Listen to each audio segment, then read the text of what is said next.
All right.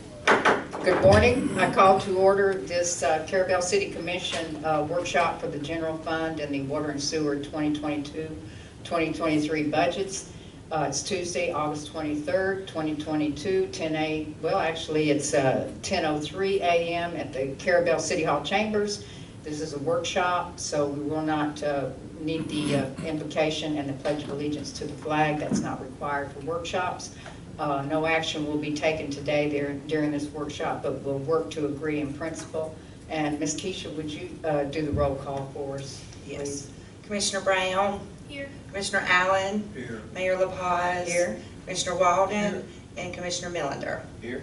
Oh, here. Okay, and let the record show that City Clerk Messer is here and City Administrator Dempsey, Finance Clerk and Human Resources Administrator Miranda Litton, and we have all of our department supervisors. We have several members of the public here, and I see Sheriff Smith is also here, so we're glad to see everyone.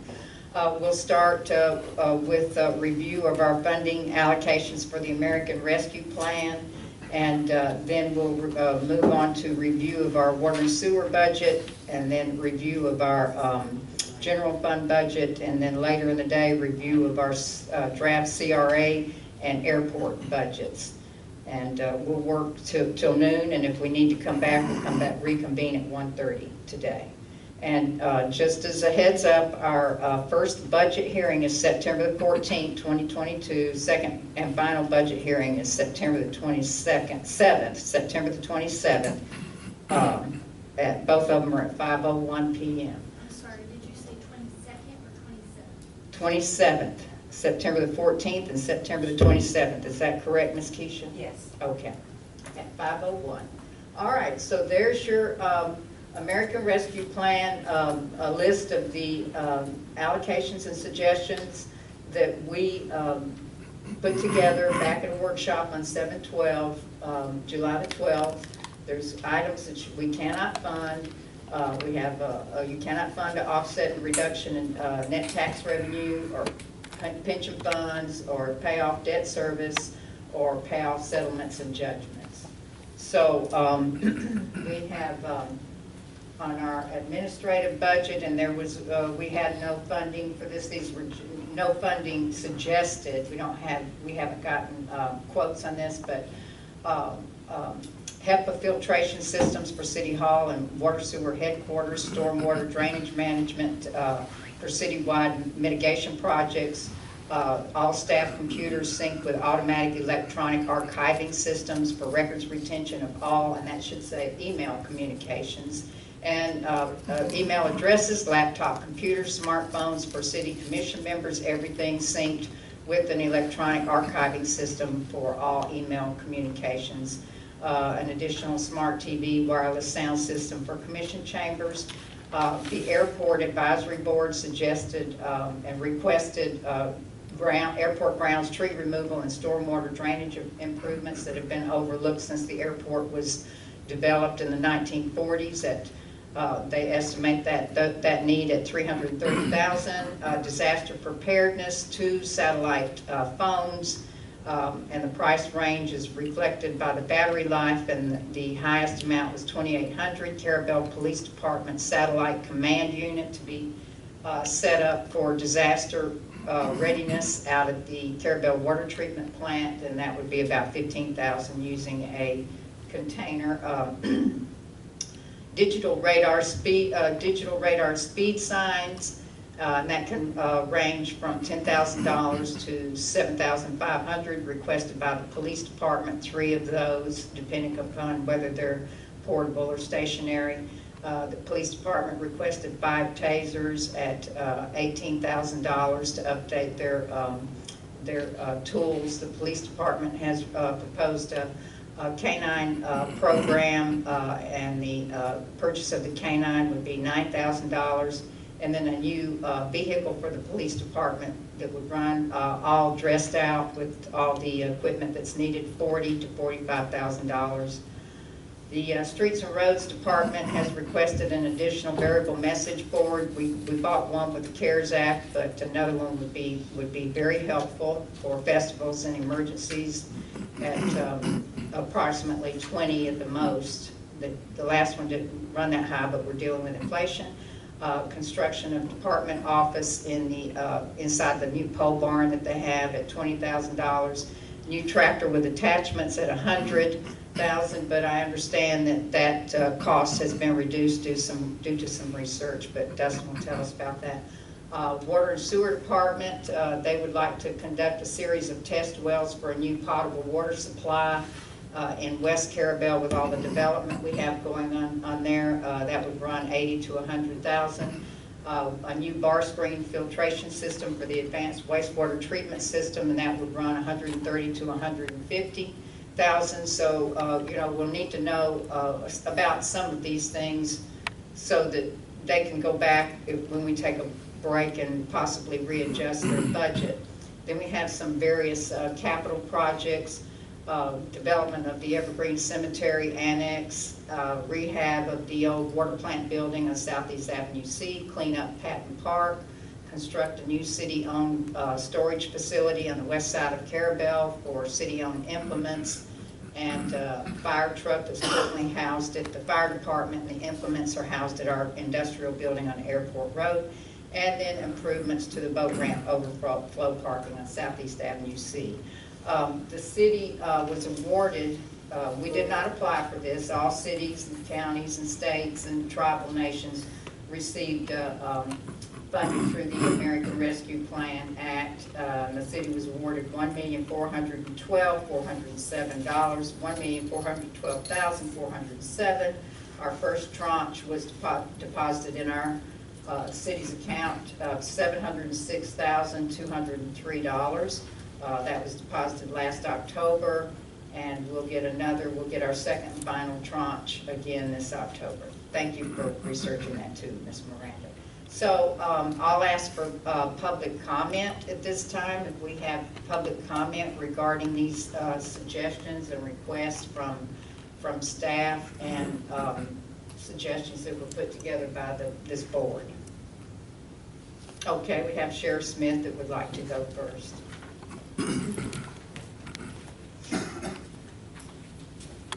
Good morning, everybody. Good morning, sir. The chief asked me to come by and I guess speak about the dog he's asking for. Really, I don't have a dog in this hunt. Okay. But I do want to just kind of say a couple of things. What's that? I said, you do. We helped you with one. That's exactly right. And what I wanted to say was, again, the chief asked me to come over, and I don't, you know, this is y'all's business, but one, we do appreciate the help with our K9. Of course, we have two, and we just recently got the second one certified. And my plan is, I've asked the county to give me two new positions. One, to work traffic, because the traffic countywide, even in the cities, we get called about traffic in the cities too, and we work it. We have our speed signs we put out. We want to be a good steward with y'all and share the resources we have with y'all, and I think we do. But I've asked for two positions. One for traffic. Traffic is totally out of control. I think y'all all agree with me that we got so many people coming here that, and they left their common sense in Georgia or Tallahassee. I don't know where they left it, but they did. And the second one is for a narcotics position. I have two guys that work narcotics full time. We work narcotics in both cities and the county. And if I have one guy that's off, that means the other guy is not working narcotics. You can't work it solo, not anymore. Too much liability, too much danger. You got to have at least two guys working it. So I've asked the county for a third position so that I can keep that fluid all the time. And probably one of the things I'm going to do is assign one of my canines, if that happens, one of my canines to the drug unit. So that's going to take one off the street at some times. Of course, the drug guys will be working various hours. But having another dog in the city certainly would enhance the ability to stop the drug, you know, to slow down the drug issue that we have, because I don't care how much resources you put into it, you're still going to have a drug problem. There's a nationwide drug problem. We all know what's going on with the fentanyl, how much of it's coming across the border. Nobody's making meth in the county anymore. It's too cheap. It's all coming from Mexico. And the way to get it, and nowadays, when you stop a car, that's how they're transporting it. If you don't have an animal that's trained to detect it, people aren't gonna give you consent to search. You may think you know that they have something, but if you don't have probable cause, you're not gonna get in that vehicle. And the only way to do it, most of the time, is to have an animal readily available that can do a free air sniff, and when they alert, then you have probable cause to search the vehicle. And of course, that's also time sensitive. You can't hold somebody for 45 minutes waiting on a dog. You gotta have one that's close by and ready to deploy when that stop happens, so that it's a reasonable amount of time that you can stop somebody. All these legalities that we have to go by, which is a good thing, because we don't wanna trump on people's rights and stuff like that. But again, we want to slow the drug problem down. We want to put a stop to it. And I know that everybody that's sitting in this room knows how I feel about the drug problem, knows how hard we work on it, and knows how hard I push the folks at the sheriff's office to do something about it. And this would just be another tool that could help in Carrabelle and wherever else. If we were, you know, if our dogs are busy or in training or the handler's out sick, you know, that's something you got to count up too. They got to have their days off. They're going to be sick. Things are going to happen. So having a third dog would probably not be a bad idea. So that's kind of my spiel on it. Happy to take any questions you may have, any comments about anything. But again, we just, I hope that you're happy with the service that we provide to the city. We will continue to do everything we can to help the city of Carrabelle and the city police department. I think we have a pretty good working relationship.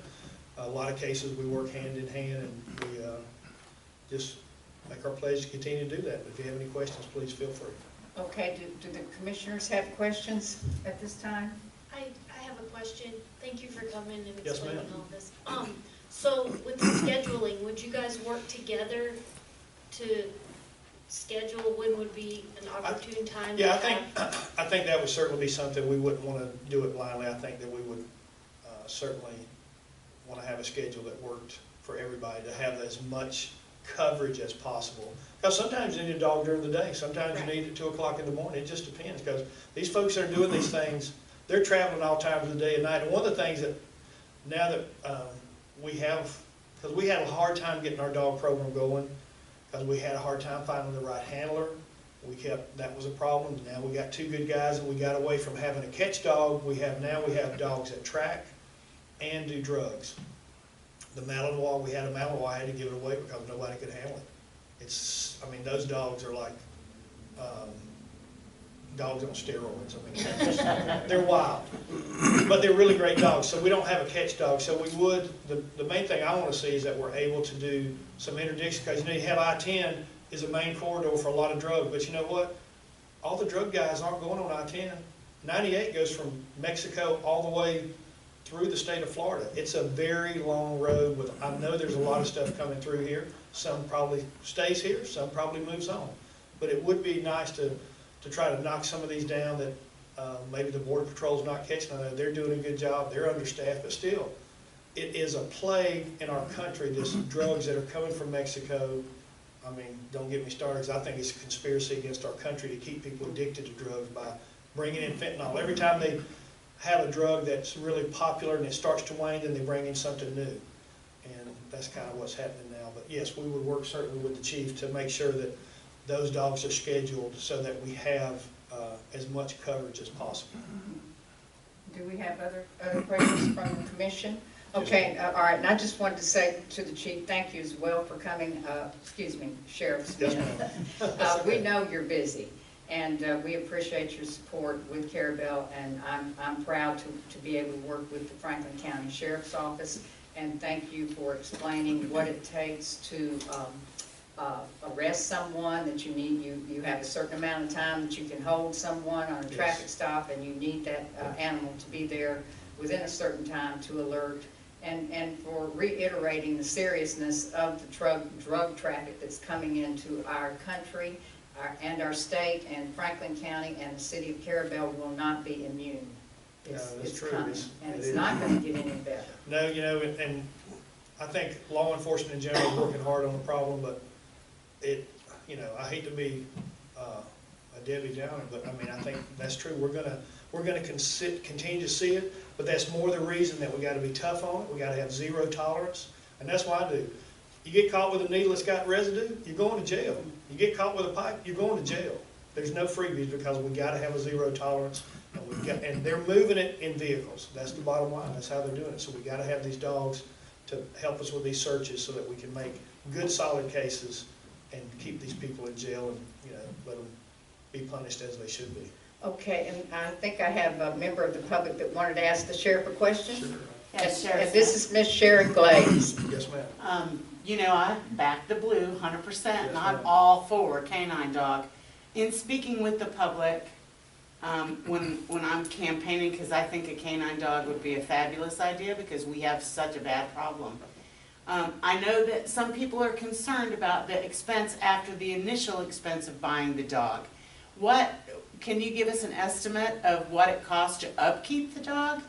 Well, the handlers keep the dogs at their house, so you have really, I think, once you do the trainings, we had to send a guy, I think, for 8 weeks of training, had to get Florida certified, so he was kind of he wasn't doing any work. So, you have the expense of the salary, but I think the biggest cost, which is not really that big, is how much they're gonna eat, dog food, and then, regular medical care. That's really, Which probably- everybody should be doing anyway if they own Exactly. a dog. I have a dog, I had to make my dog's appointment today. He's like, oh, it's time for a yearly physical. I'm like, wow. So yeah, it's just part of the upkeep, just like you would on your car. You're gonna change oil and rotate the tires.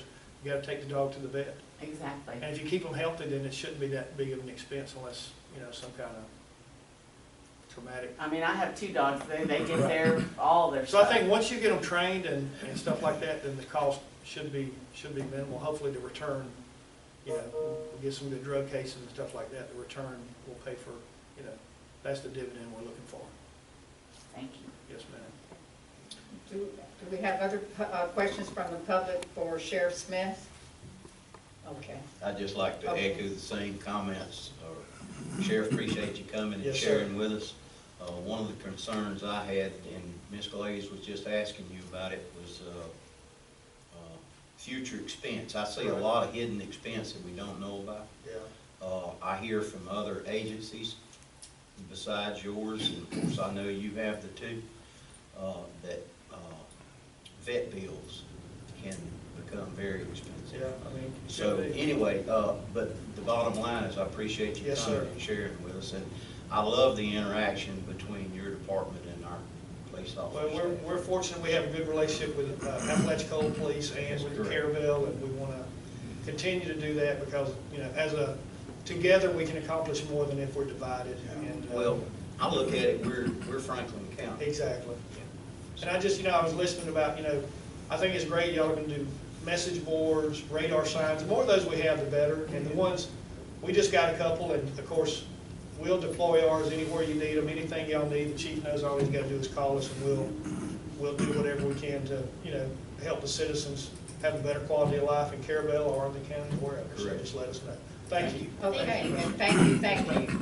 Okay, and we'll take other comments on all these other items, but since we're on the canine, I'll go ahead and ask the chief. He's done a little bit of some research. You've done your research on what you expect it would cost to maintain a canine, since we had that question. We'll just go straight down to what our chief thinks here for our own budget.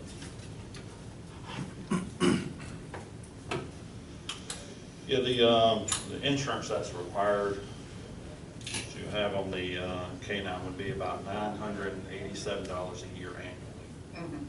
I'm looking at a vet bill of around maybe $250 to $500, just depending. Usually it's just your normal checkups, heartworm tests, stuff like that. Any standard vet test that they would do on any pet that you would have. So you're saying 250 to 500 a year for? Yeah, 250 is probably if all goes around well. there. Mhm. Yeah, if it's just a regular annual checkup, and then, cost goes up for the canine, for the handler to house him at his house. So, which the person we have in mind who's already certified in canine, which wouldn't cost us anything, and then the training for the canine through Leon County Sheriff's Office is also free. So the only cost that we have is the initial cost for the dog, then the insurance and vet bills. And the initial cost you had at $9,000? Yep. Maybe about 100. And then that would include the training, the initial training. Yep, the dog would already be trained. Uh-huh. It would be single purpose, which means it would be drug detection only. And then you would have to go to, the handler would have to go to school with it for a few weeks to do the imprint of the handler and the canine working together. And But that's free.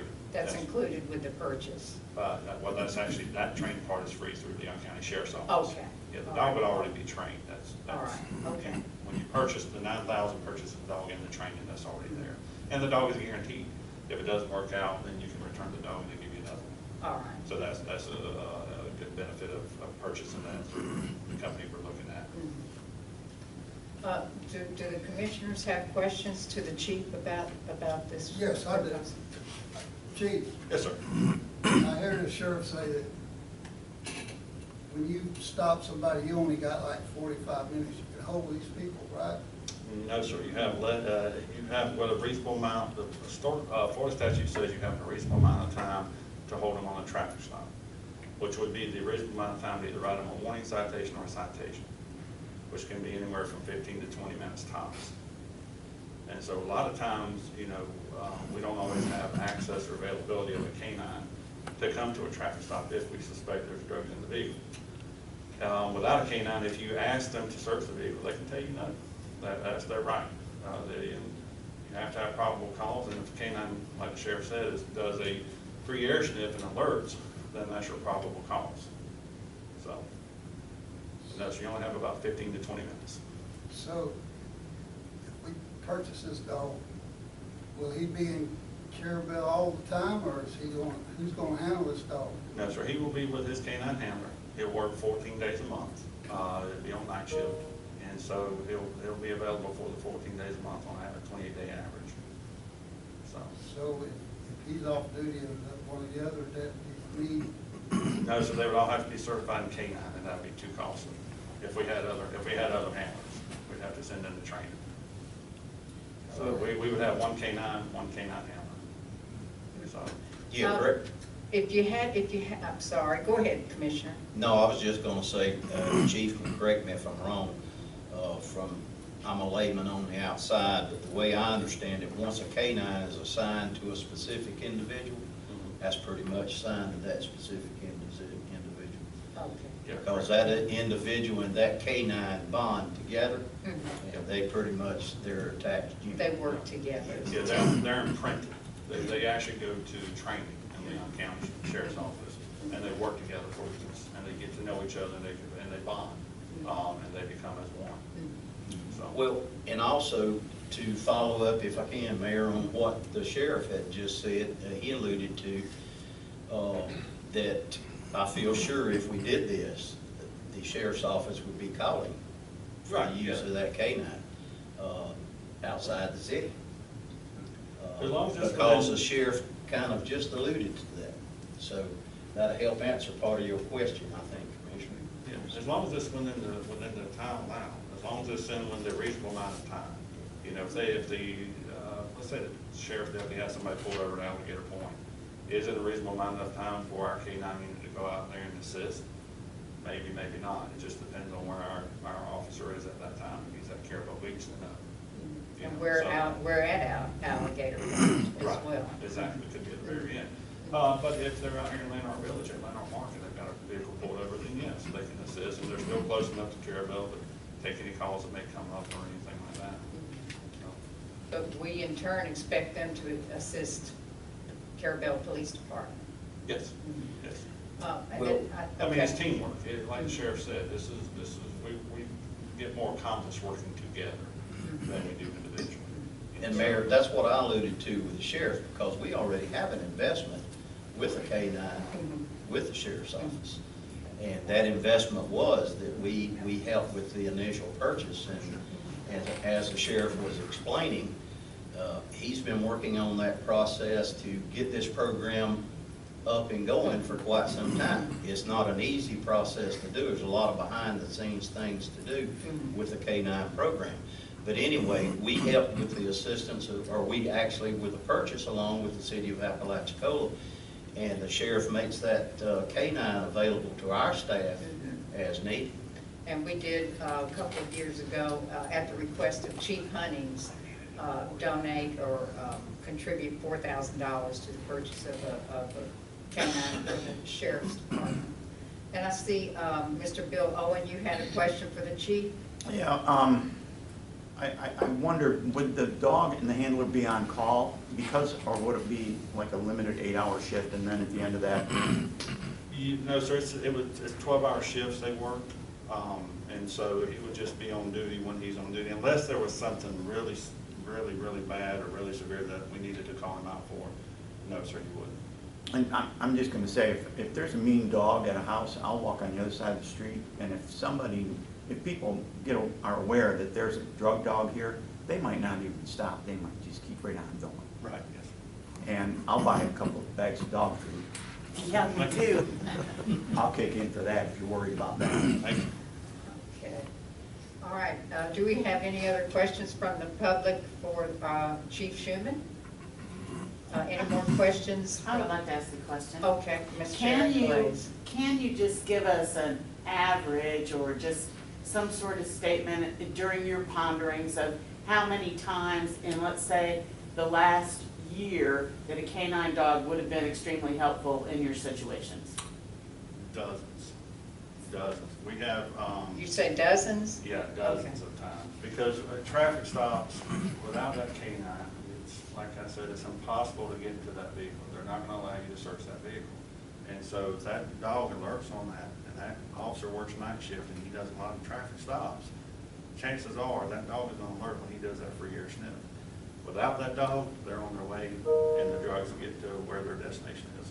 Yep. So, Okay, and if I could, Mayor, one thing to comment about that, Chief, is those dozens of times that a K-9 would have been beneficial had we had one, it may not have been always been the K-9 unit that made that stop. huh, that's true. That's true. Okay, and Mr. Owen? Yeah, one more question. Can you use, we've talked about traffic stops, can you use it at a home? Yes, sir, you could. So if you had suspicion and you went to the door of a house and beat on the door and the dog alerted, We have actually had that happen before, where a citizen is called up where they moved into a house or purchased a vehicle and wanted to make sure there were no drugs in the vehicle or the home, and we've actually done that, where the K-9 would go through and sniff it out and make sure there was nothing in the vehicle or the home. So yes. thanks. All right, then, do we have any other questions regarding this one particular item, which is one of the smallest budgeted items on the list? Okay, well, let's just, since the chief is here, we'll go ahead and just review his other request for 3 digital radar signs, stationary solar at $10,000, $3,000 each, and then, or portable at 3 signs at $2,500 each, 5 tasers at $18,000, and a new vehicle at $40,000 to $45,000. So, Chief, what do you on your digital radar signs? What would you prefer there? What?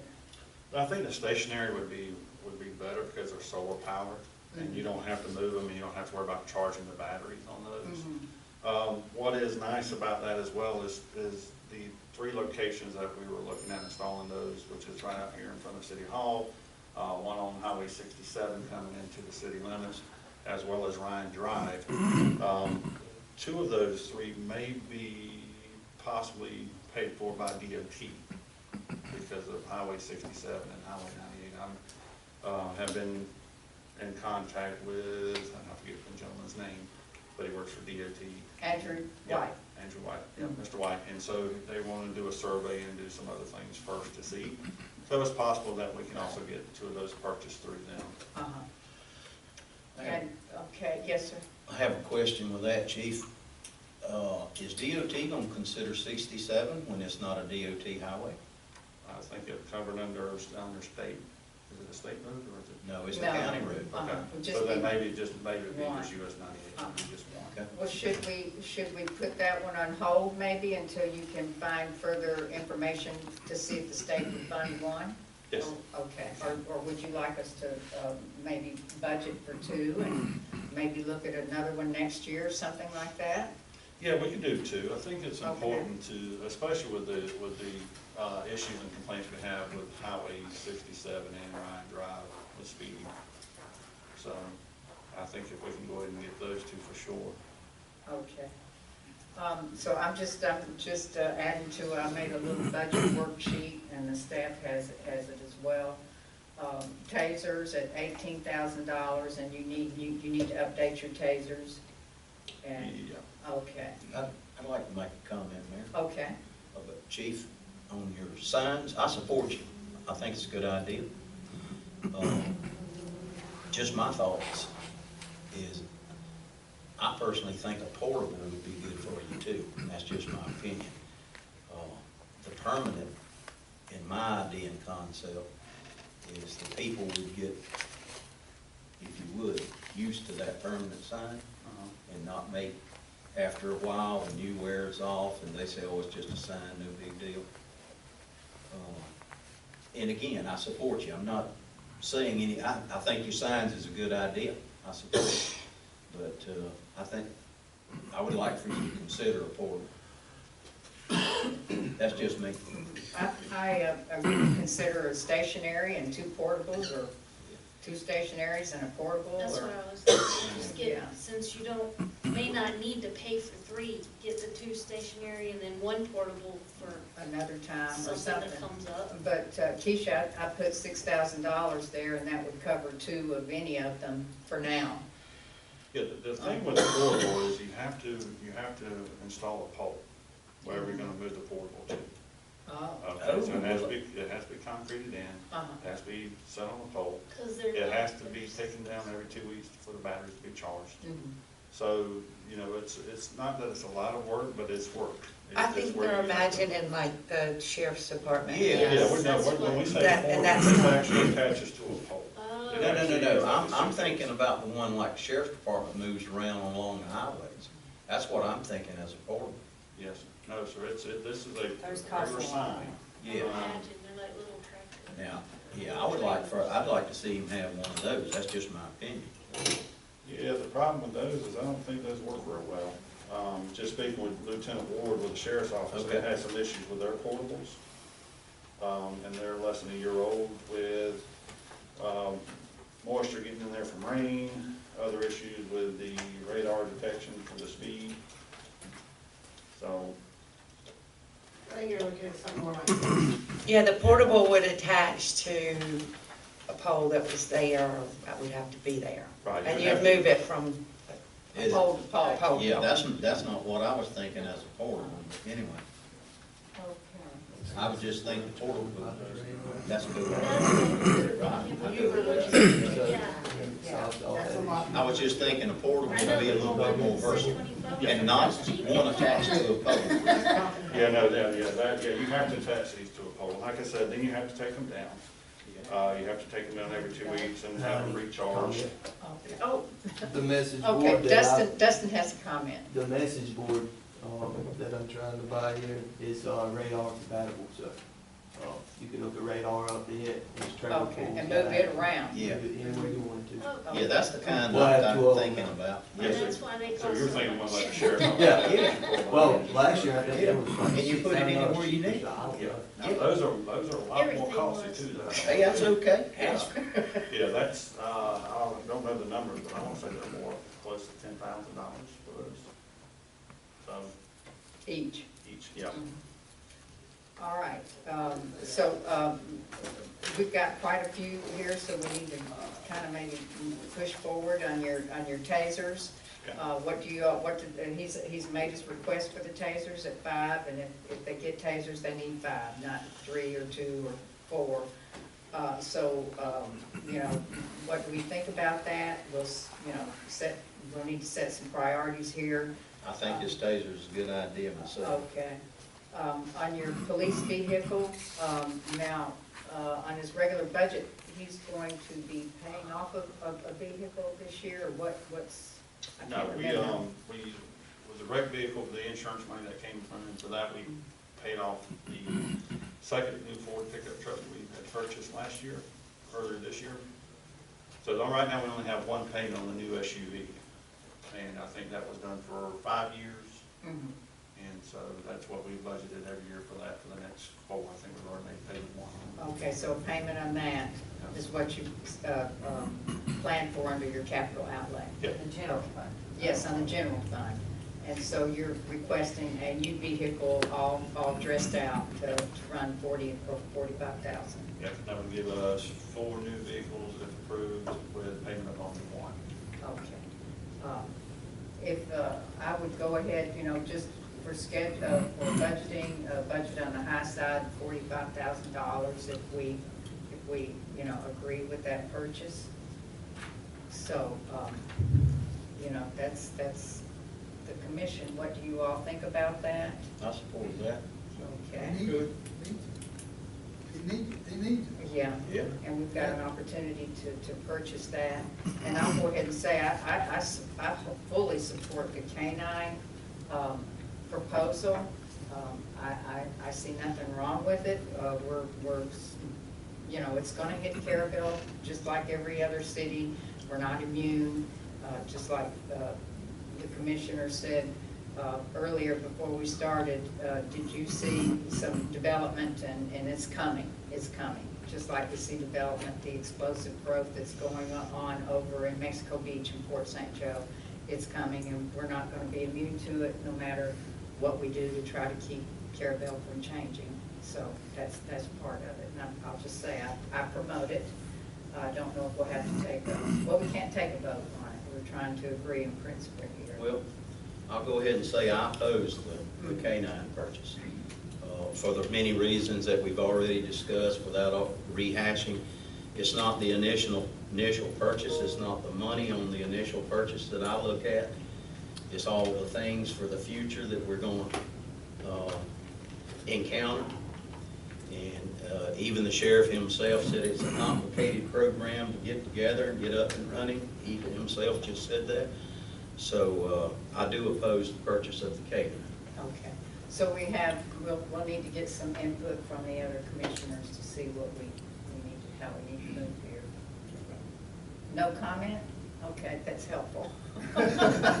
Really? Okay. Ms. Brown? I'm inclined to oppose as well. Okay.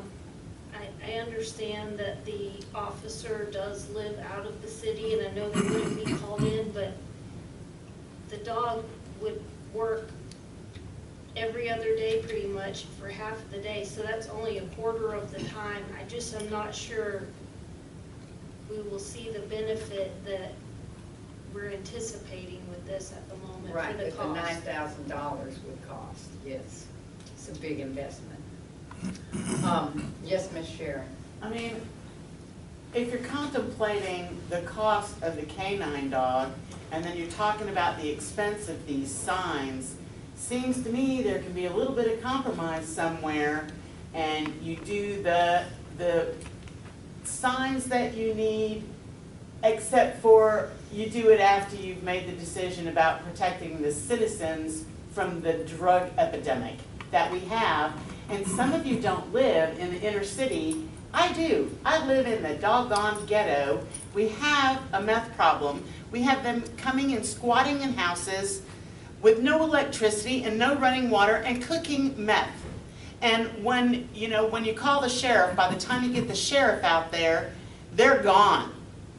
So we really need a drug dog. I mean, $9,000 is nothing compared to all the other budgeted money that you come up with. A canine dog is for the citizens. Can't we do something for the citizens? And I tend to agree that way. I mean, you've got $1,412,000, and $9,000 is small.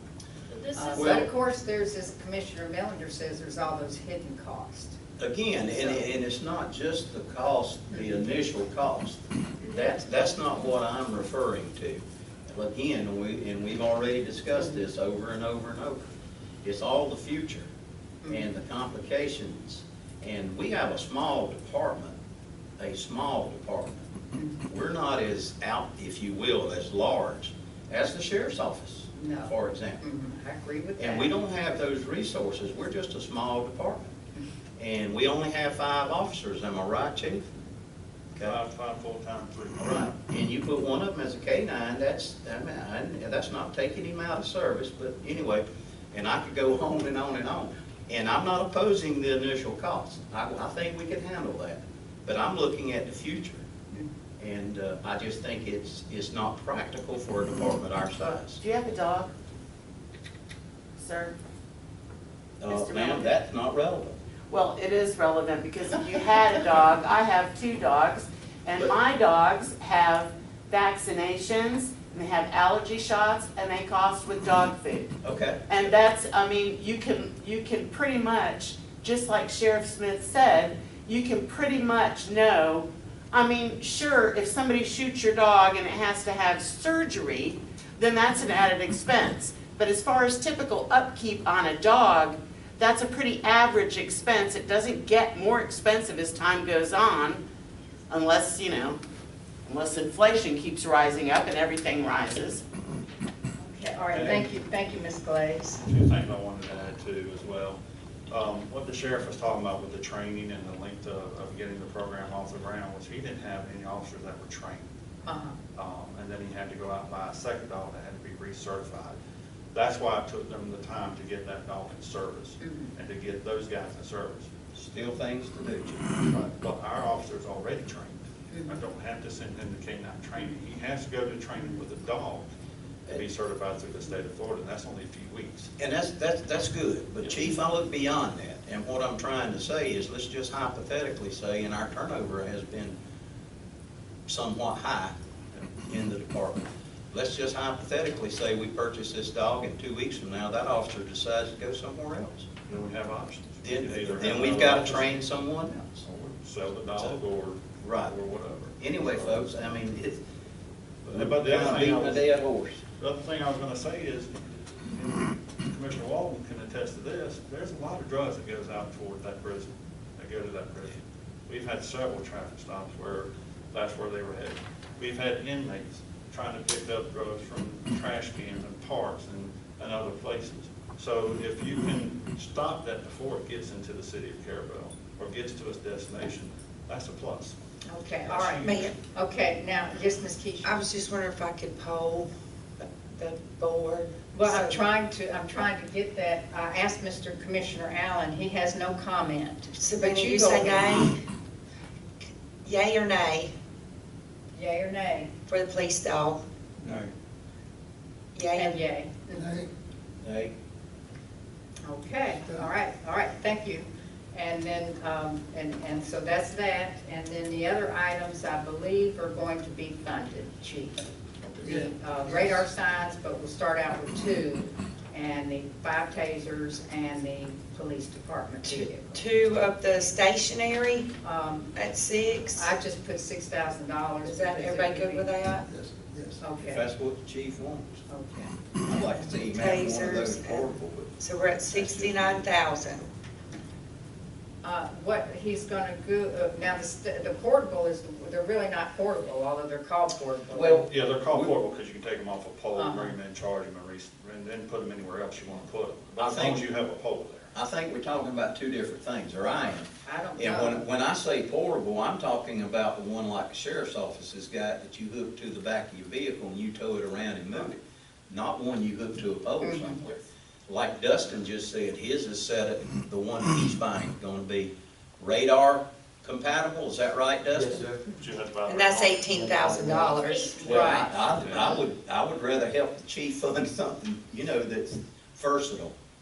And I'm good with whatever the chief wants, but that was my thought on portable, not one that he's got to go attach to a pole, take down, and charge batteries and do all those things. Yeah, they've got a couple in Sumatra, Yeah. going north and south, and they were recently installed, and Yeah. DOT did those as well. And Well, so DOT that's why I'm thinking Highway 67, because Highway 65 is not. Yeah, Highway 65 is a state highway, but 67 is a county Okay, highway. okay, that's right. Yeah, So I would like the 2 stationary. yeah. I think like I said, the location of them would be very, very good. Ryan Drive and 67. All right, okay. Well, thank you, Chief, very much. Thank you. And we'll move on. So I've got 69,000 in the police Yes, department. Is everybody I do in have agreement? that Okay. as well. And let's just go ahead with Dustin, because, and then we'll take Charlie, and then we'll move on to the water and sewer department budget. And Dustin, then, you, yes, come on up. You may want to come back later than when we, it looks like we'll have to take up the general fund after lunchtime at 1:30. Okay. So you have requested a variable message board, somewhere between 18 and 20,000. Yes, ma'am. And the last one was right at 18, so Yes, we're ma'am. saying 20 because of inflation. You've requested to build out an office inside your brand-new pole barn at 20,000. And then you've got an update on your request for your tractor equipment. Yes, ma'am, that's gonna come down tremendously. It's gonna be around 66,000. Uh-huh. So we come down And that's with all the parts that you need with with the it. attachments. Yeah, I We was, originally, that 100,000 come from a 100 horsepower John Deere from the airport. I got the price off there. So we downsized a little bit, but it's not gonna affect the job that's being done, so. Okay, Commissioner Melander? yes, ma'am, I would suggest that Dustin asked for 70 versus the 66 because we don't have delivery fees and. Oh, okay. And, I actually what have have you. 70 highlighted. Perfect. All right. Okay. Perfect. And his original request was at 100,000, and because his original request was at 100,000, I'm going to suggest that in his general fund budget, he's requested a lane shark. I don't know if you all recognize that. I know that Commissioner Melander has. I've watched 4 videos, 2 of them were 12-minute videos on the lane shark. I'm talked to Dustin in detail about it. I'm in agreement with it. And if we want to, we could afford to add that lane shark here on this budget as I well. would agree with and that. take Yeah, I'd off like the to see general that. How fund. much did For you sure. say it was? It's 10,000. Is that what you're? 7. The lane shark is 7? Okay, well, we might. We what just about- estimated 10 with. And what about delivery and that kind of thing? And what is this? I could probably grab it. What's a This lane is, shark? this, Courtney's gonna bring it up here, LANE shark. Okay, and this is a very serious piece of equipment, and I wanted to make sure that Dustin was gonna be able to manage it with his department. And, Oh, yeah. Okay, I see what you're talking Yeah. about. I know some places you could use that. And that's just for the attachment?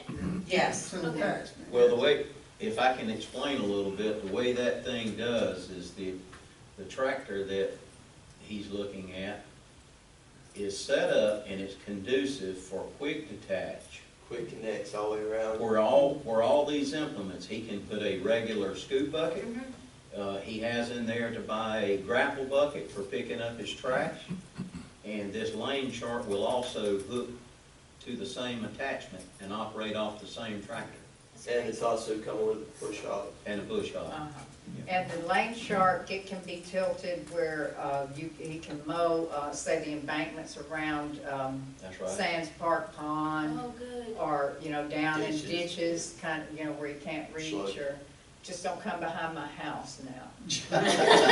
Alleyways. I'm trying to step on any toes. Yeah, Can it be used on He the can house? do behind my house. I beg your pardon? If the tractor can go through there, it could go right along the side. Yes, it can be. It's gonna be used. really helpful, especially Okay. now that our The man. state's doing Highway 98 right now, and it looks In awesome. layman terms, it's a bush Same hog thing. mounted on a pivot. Yeah, It's kind all of quick connect, you can do it within minutes, I can have my grapple bucket and all on there within minutes, so. like a DR shredder in a way, but you. But on steroids. Yeah. A on DR. steroids. Okay, so, Keisha, and that, it seems like we're agreeing in principle, and we see the variable message board at $20,000. We're just estimating, the $20,000 for the, are we agreeing in principle here for the pole barn? Excuse me, the office, built out in the pole barn? I Yes. got a question for that. Okay. Are you gonna have inmates build this, or you gonna contract? Oh, I'm gonna have to contract the plumbing and the cement, Okay, all right. But my plan is, and you know how that goes, I'm hoping we can get an inmate out there that can do the carpentry work for me. And then we can do that on the side. It is, it's gonna take a little time, but I'm assuming the concrete and the plumbing will be the first thing I spend the money on. So we'll Did see. you get quotes on the concrete? Not yet, no. I know it has went up. Yeah, you might Things need more expensive. than 20,000. Yes. So, he originally requested a total of 140,000, and at 20 at the message board, 20 at the pole barn, and then the Kubota tractor with the lane shark at 70 and 10, 80,000, that's 120, right, Keisha? Yes. Do we want to add extra for the The pole barn. the office I build think out? so. What is the square footage? Is it like one bay? 12 by 30. It won't be the whole entire pole Like barn. one bay or two It's just bays? one bay. Yeah. One bay, yes, ma'am. So you think 12 by that's like one 36. Are you dump? concreting the whole pole barn and then No, building in just concrete and the mud in. office We're area? gonna build asphalt the rest. I mean, I'd say at least 5,000 more, just to make sure, because everything's just gone up so I know it. much. Yeah, I haven't got any price on concrete. Okay, I mean, you could. Dustin, Mayor, I have Go a ahead. quick question. Dustin, on your pole barn, when you put this, building on the inside, is that ceiling high enough you can put overhead storage? Yes, sir. No doubt. Is that the plan? Yes, yes, ma'am. Perfect. So I would just go ahead and put 30,000 there. Yeah. Um,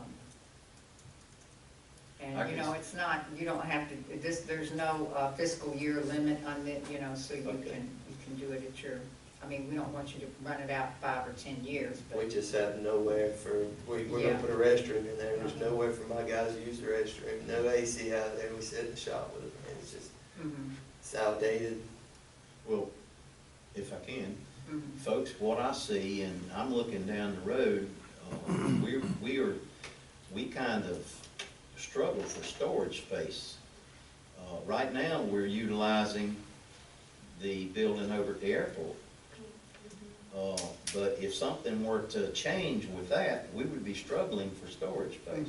The only thing And I like have- I like the concept of him spending and his pole barn. I don't even know what his pole barn looks like. I hadn't seen it in a long time. 60 by 36. But anyway, the overhead storage, It's gonna help. It appeals to me. Yes, sir.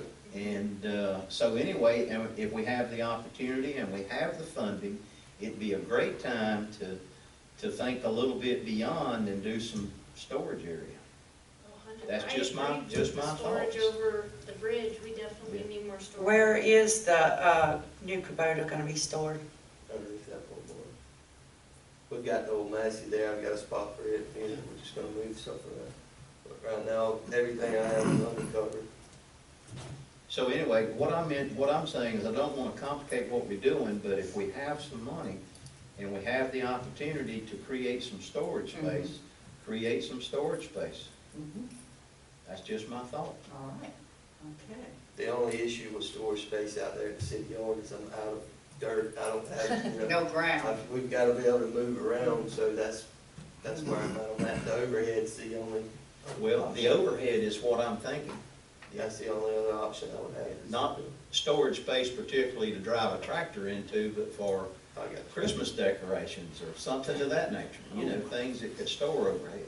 Okay, all right, Miss Sharon Glaze? So we have enough money to build a place to store Christmas That's decorations, correct. but not enough to stop drugs from coming into the city. Thank you for that clarification. Well, I mean, I'm one of 5, so, I wasn't speaking to you Okay. directly. all right. But anyway, now, is there anything else, Dustin? Is there any other comments, commissioners? No, ma'am. Okay, all So right. we're at 130, right? That's what I Okay. have, 1:30. All right, so then we'll probably just see you at, I don't know what to say. We'll let you know. 1:30? It's just- Okay, because we're gonna talk to Charlie about these allocations and then go over the water and sewer budget first and then come So- back to the general fund. Did we move his lane chart to this Yes. American Yes. Rescue? Mhm. Okay. So we've got 20 for the message board, 30 for the new office build out at the pole barn, and 80 for a Kubota tractor and lane shark for the other attachments, 130. All right. Okay. My next question, Mayor, is, how quick are we going to allowed to go ahead and start spending. And the reason why I asked that question is during some research on some of his equipment, there's a possibility that some of that equipment may be 4 to 6 months out getting it before now. Well, we're in a workshop today, so we can't vote. So it would have to be at a regular meeting. We're just putting together Just for preliminary, yeah. Mhm. And we have other items as well that will go on this budget, this preliminary budget for this, these allocations, so. Okay. All right. Thank you. Sounds good. Okay, then we'll move to the water and sewer department request on here for, and that's Charlie, and he's with us too, to go over the water and sewer budget next. But he's requested a series of test wells for new potable water supply in West Carrabelle, and that would run $80,000 to $100,000. And you've explained that to us before, and then you've also requested, which he needs very bad, is a new bar spring filtration system at the advanced wastewater treatment plant. It's $130,000 to $150,000. So. Correct. That's for the grant? Yes, sir. Correct. And then we would know better if we can't get the bar screen, we would probably change some of your capital projects on your sewer. Right. Okay. On your sewer budget that Right. you've got requested. Well, we just had the bar screen rebuild that we have right now, so we do have some time left on it. But this won't come, this is gonna be a couple of months before we get it finalized and Right. voted on. If I was to order everything for the bar screen, we already tried to do it last year and it didn't work out. We couldn't get the materials quick enough, so it would probably take a year. On your bar screen. And that's a major filtration system. It's like for the headwaters that come into the wastewater treatment plant. It filters out all the big stuff first. So, and then your test wells. And it's gonna be some time before you can get to that as well. Or, Right, well, some of that 80,000 that we were talking about was for a hydrologist to do some study to try to find better water, or at least lead us in a direction where we don't invest in the wrong place. And, they're like an engineer, they're a good chunk of that. So, I mean, I'm certainly all for funding, and so that you can go ahead and begin your, preparations for a bar screen filtration system. And at 130 to 150, it's 130 last year. Right, prices, everything, labor, parts, gas. And so what do you all think about that? I'm good. Using the high number? I would use the high Yeah, number. I would too. I used the high number on all of these items. Yes. I did, and included the dog as well, and that was 827,000. And then I don't know if you want to. We could go ahead and fund the whole thing would be 827,000 if we went on all of these high items that were listed here. Well, except for the various projects, which Right, would be that is agreed not, as well. no, there's nothing for that, because we don't know what those various projects would cost, and the administrative projects as well. We don't know what they would cost, and that's where we would come in and have to set some priorities. Miranda did have a cost on the HEPA filtration systems, it was about $10,000 a piece. Each? Yes, Okay, each. let me write that down. That was in 2020, so maybe that was still a little higher than what. Probably put 25,000 for that. Okay. All right, so I'm just gonna put 150,000 under there for your bar screen, and what do you think for your test wells? So, and we're in the 80,000 range. I'm gonna guess that the hydrologist is gonna be closer to 50,000. That's gonna get the majority of that. The rest of it's, some testing and, a small well to be developed to test off of. So you think 80,000? Provided we get that far. 80,000, you think? He said, provided we get that far, it's whatever the hydrologist comes Yeah. up with. Yeah, correct. And he has explained to us before that we really need another water source, another well, because we're basically operating on one well for Carrabelle. The second well is not compatible with the MIAX treatment center that we have now, so. And we're growing. We Yeah, definitely we're need to growing. get on it. Uh-huh. Sure. Sure, well, we're looking for something on the other side of the bridge, or at least as an emergency basis. If something happened to the pipe that goes across the bridge or underneath the river, we would have a secondary source to feed that side, the west side of Carrabelle. Okay, all right. Then let me ask, okay, we'll Thanks. call you back here in just a minute. We have Mr. Sullivan here, who's representing the Airport Aviation Advisory Board. And he has, their board has requested airport grounds tree removal and stormwater drainage improvement and stormwater mitigation out there, and they estimate that it's about 60 acres of trees and overgrowth that has been allowed to grow over the years since the mid-40s without any real maintenance out there at the airport or any maintenance on the stormwater drainage out there, and he's requested $330,000. He'd like to start the mitigation in the areas where the hangars are planned, because we've got an FDOT, I think I'm understanding this right, there's an FDOT grant to construct hangars, T-hangars, shade hangars out where it's a wooded area and a kind of a flood area. That's what we keep doing these resolutions for flood mitigation. And then you would, instead of the grant money having to pay for flood mitigation, you're requesting that money from this American Rescue Act plan to do the flood mitigation, so the grant money can go straight on to build hangars. Right. This American Recovery Plan started off as an infrastructure bill with the intention of making up for the neglect and underfunding of infrastructure. It's turned out to be where we get a lot of these other opportunities, but the problem out there is with the drainage, and it's gotten worse over the last couple of years, more so than years previous. But the construction we have coming up, we had to, there was wetlands mitigation there, because, I believe that it's because of lack of drainage over the 60-year period, so that the vegetation grows where that water is, and that's what they judge it by, the vegetation, regardless of what the circumstances were or all that. So we had $100,000 set aside for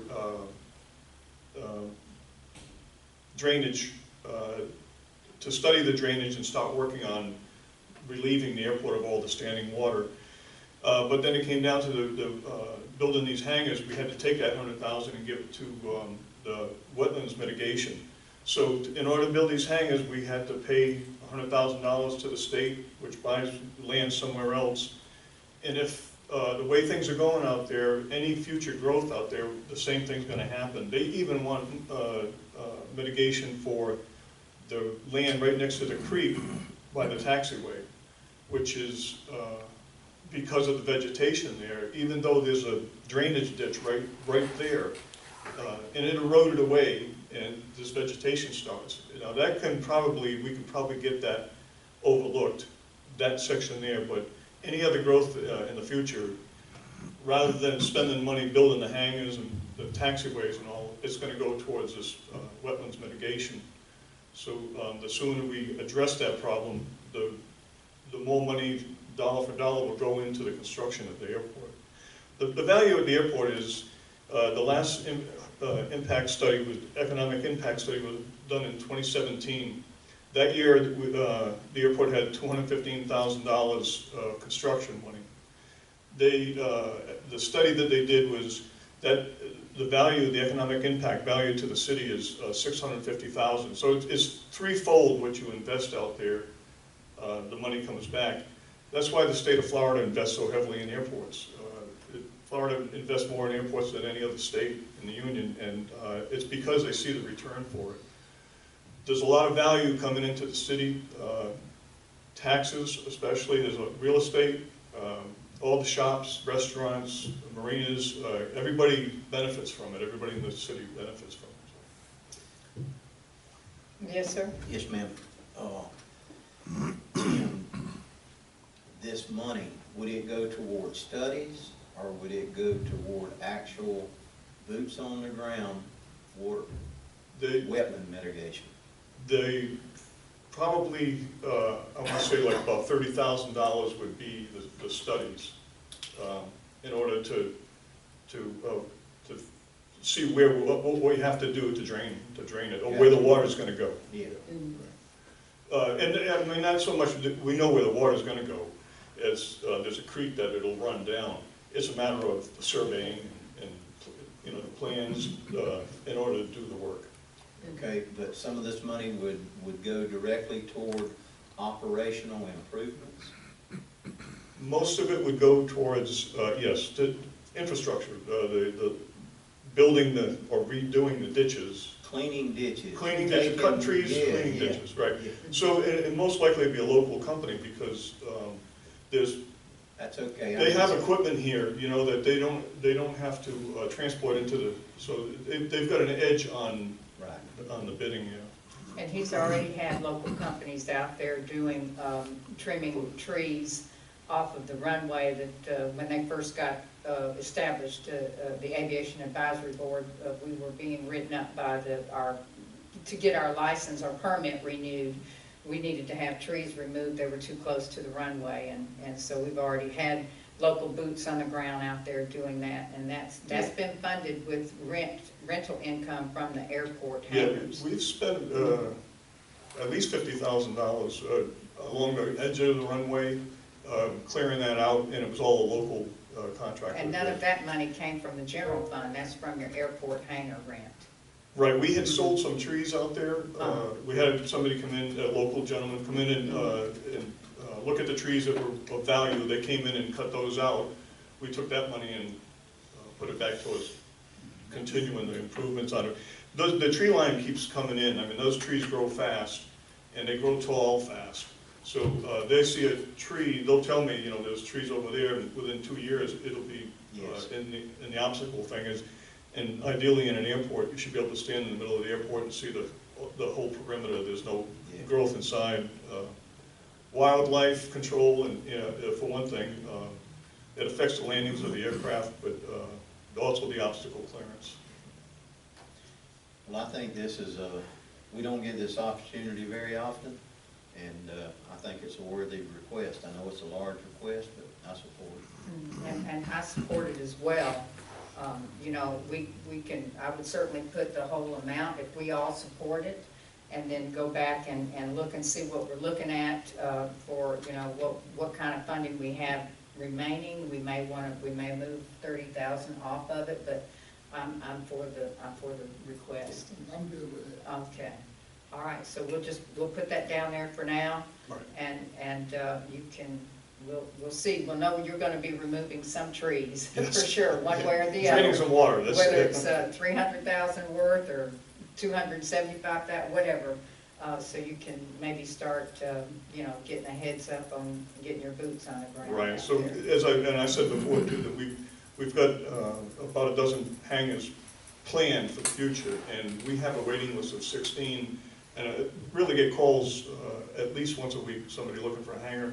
And some of these airplanes that they're asking about are bigger than the hangars we have out there. So I know you're talking about the homes around the area, and that's what's coming in, and it brings a lot into the town and doesn't cost the town much.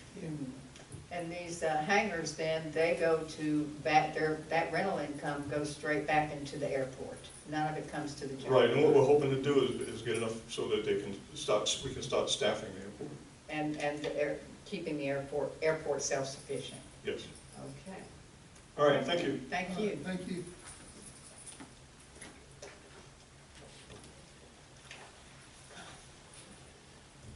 All right, we have administrative and disaster preparedness and our various projects. So do you all have anything you want to talk about now? Or do you want to put this on hold for a little bit and we'll go back and talk about these items? But since Charlie is here, we'll review the water and sewer budget. So we want to review water and sewer and then come back to the Well, I'm next- asking you fine all with what you that. all would like to do. We probably could do the water and sewer budget by 12 o'clock. Yes. Yeah, let's go I think we could, and then Charlie wouldn't have to come back Sure. later. Perfect. Good. We don't All right, want then, to we'll do move that. We'll put this on hold and come back to this later. Charlie's a busy man, so. Okay. I'm gonna get some of that water you got. Did you save that, Keisha? Just hook a pump up, Charlie. What's that? Just hook a pump up out Right? here. He's got plenty of water. Okay, well, who wants to review this? I mean, I've worked on it with Charlie and Courtney and Keisha, and I appreciate all your work, and appreciate y'all using my worksheets too. That makes me feel good. But anyway, you want to go over it, Keisha? Yes, do y'all need me to go line by line or kind of hit highlights? So, Let's say Well, she could hit the highlights. Hit the highlights. I mean, I don't, you know, some of them are set in stone and there's nothing, Yeah. you know, nothing we can do about it, so. We'll start off with water sales. We're up about $50,000, and anticipated for this next year. We should have the lighthouse on board. Our tap fees are the same. We've got lots of developments coming. Our projections are way high. We were considered, you know, some we knew for definite, and then we, you know, were really conservative, so we went with 120,000 there. Disconnects and reconnects, penalties. That's bringing us a total water receipts at $1,181,200. Salaries, we used the projected worksheets we all worked on last year to project out to try to keep up with the minimum wage inflation. The FICA retirement, that all goes with that number. That is for Ms. Sharon Glaze, just so she knows that FICA and retirement are a set percentage set by the state. And then, so whatever the amount of salaries, then the percentage, then that goes in there, in that line item. Okay, And just Keisha. raise your hand if you have any questions. Yes. And she'll let me know. Accounting and audit, that's a set fee that gets split out between all the departments. Training and travel, we left in there at the same amount. Communications, same amount. Postages of our stamps have been, our postcard rate has went up on water and sewer, and then we did the big mail out for the CCR, so that's why that number's there. Utilities, believe it or not, come down a little bit in the projections. Workman's comp, liability, and property and automobile, those are all our insurances, those are set, so we are, went with our projections there. Maintenance and repair equipment, we was able to come down a little bit on the water side, but don't get too happy because we got the sewer side. Vehicles would come down because we have a nice fleet now, and we have to keep that going, save a lot of money there. Same with buildings, advertising, other charges, that's, you know, that's stuff we can't necessarily budget for, we can't foresee, and copy machines, supplies, materials. So materials and supplies, we had to raise up because of the cost of our taps that we are installing. So we're making more money on taps, but we're also paying more for the equipment to put them in. Chemicals have been slowly raising, you know, over the past years, but this one we kept at. Gasoline obviously is high. Diesel is about the same. Capital projects, 20,000. I didn't make a note of that. Was that a vehicle? I didn't have a note. We didn't really, I think that was to be determined that we were concentrating more on the sewer side. sewer side capital projects. So we left 20,000 in there. We had 35 last year. Right. There, so we brought that down some. Safety uniforms, consultant fees are down. A lot of our consultant fees get paid out of grants, so that's down. Lab tests, permits and fines, water, utility service, that is our water tank maintenance. That's something we have to have done, and we have, what, five tanks, so that's a set fee there. Our loan payment, and we didn't put anything on the lighthouse. I think we put that for the past 2 years, right? The 14. We haven't put anything there. I don't, but let me look at the water and sewer budget here. If I had brought it with me, yes. Why did we leave that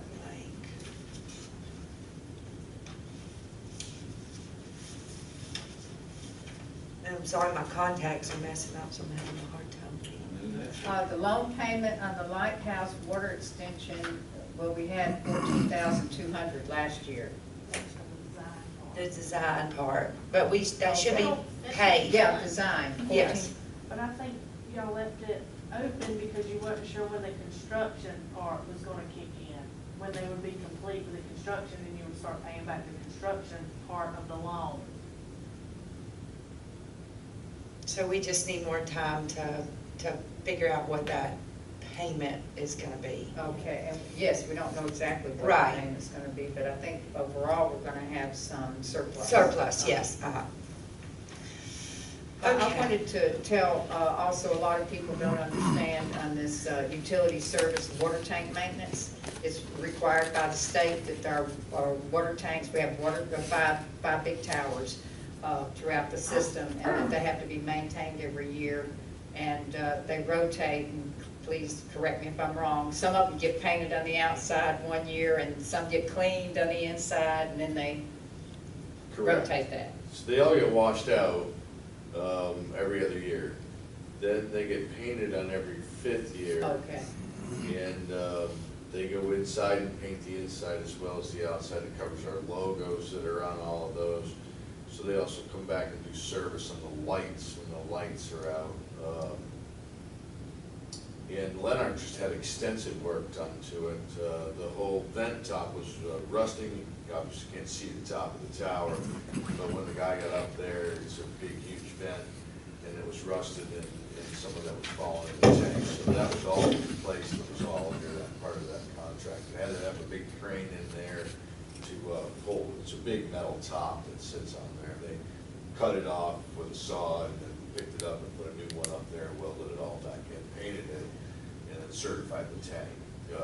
All the tank certifications, they send us a booklet with all the work that's done. So when DEP comes to ask us what's been done up there, and if we're meeting compliance, we can hand them the book, and they flip through the book, and they're like, this is great. And that amount, that's a yearly maintenance agreement. When I came on board, that was 60,000. I was just gonna point that out, that, you know, we've been using this company for about 15 years now, and they haven't really. It's up to 75 Right, now, but but it's that's not. just an example of things that are mandated by the state that have to be done in the water and sewer, and also on the city side. And it's sometimes I refer to it as unfunded mandates, because they're mandated by the state. They really don't offer any money to help with it, and that's, you know, paid for out of your water and sewer rates. So, and it's 75,000 this year coming up. All right. Right. And so your total water expenditures, 1,177,500, right? Okay. On the sewer service charges, we did not go up. We looked at all the projections. We just left it like it is. We'll probably see some increase when we get everybody online, but we wanted to be really conservative. The tap fees, we do know that that will increase because of the building, same as the water. And then the penalties are down, but that just means everybody's paying their bill on time. So that gives us revenues of $1,255,000. The salaries, the salaries are same as the water, you know, with the increases, and it also supports part of our administrator and our finance clerks. And I believe we did move Charlie half and half, and we had Charlie all in sewer, and we moved him Half to water, that's why. It didn't go up as much as you would anticipate. FICA, retirement, that's tied to that number there. Life and health, there's accounting and audit, same thing. Training and travel, communications, same. Postage just went high for the same reason. We split the postage for the water bills half and half, so. The utilities, $131,000, that seems like a lot, but if everybody knows the sewer plant, that costs a lot to operate. Sewer in general costs a lot to operate, so. Workman's comp, liability, property and auto insurance. Our property insurance went up across the board throughout the whole city, so that's going to be your biggest jump as far as looking there.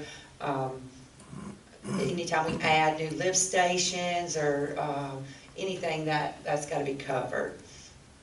Maintenance and repair equipment, you see it's at $250,000. Like I said, sewer is very expensive to operate, so. And that was the same as budgeted last year, but the year-to-date, as of June the 30th, was $127,000. So, but we're just budgeting in the event there's some mishap. One thing goes wrong and it could cost that whole $250,000. I know, like one lightning strike. Vehicles, we just have the one, so it's there.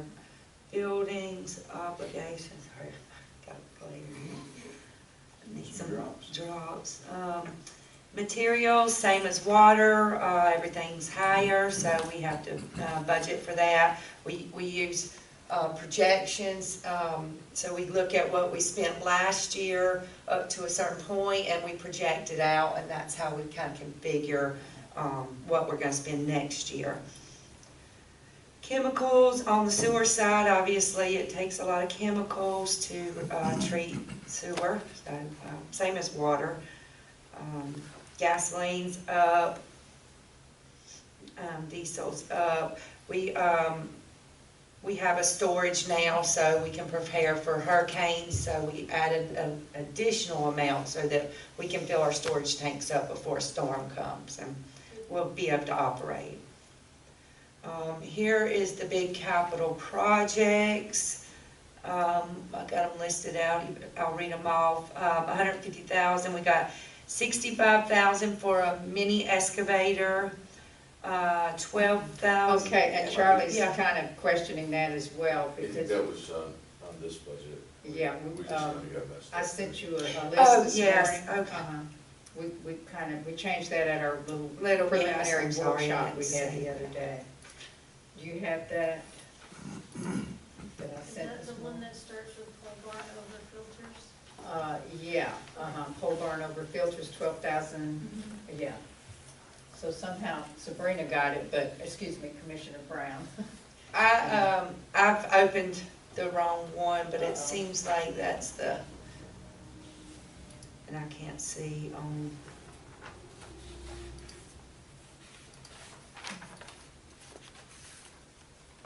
There you go.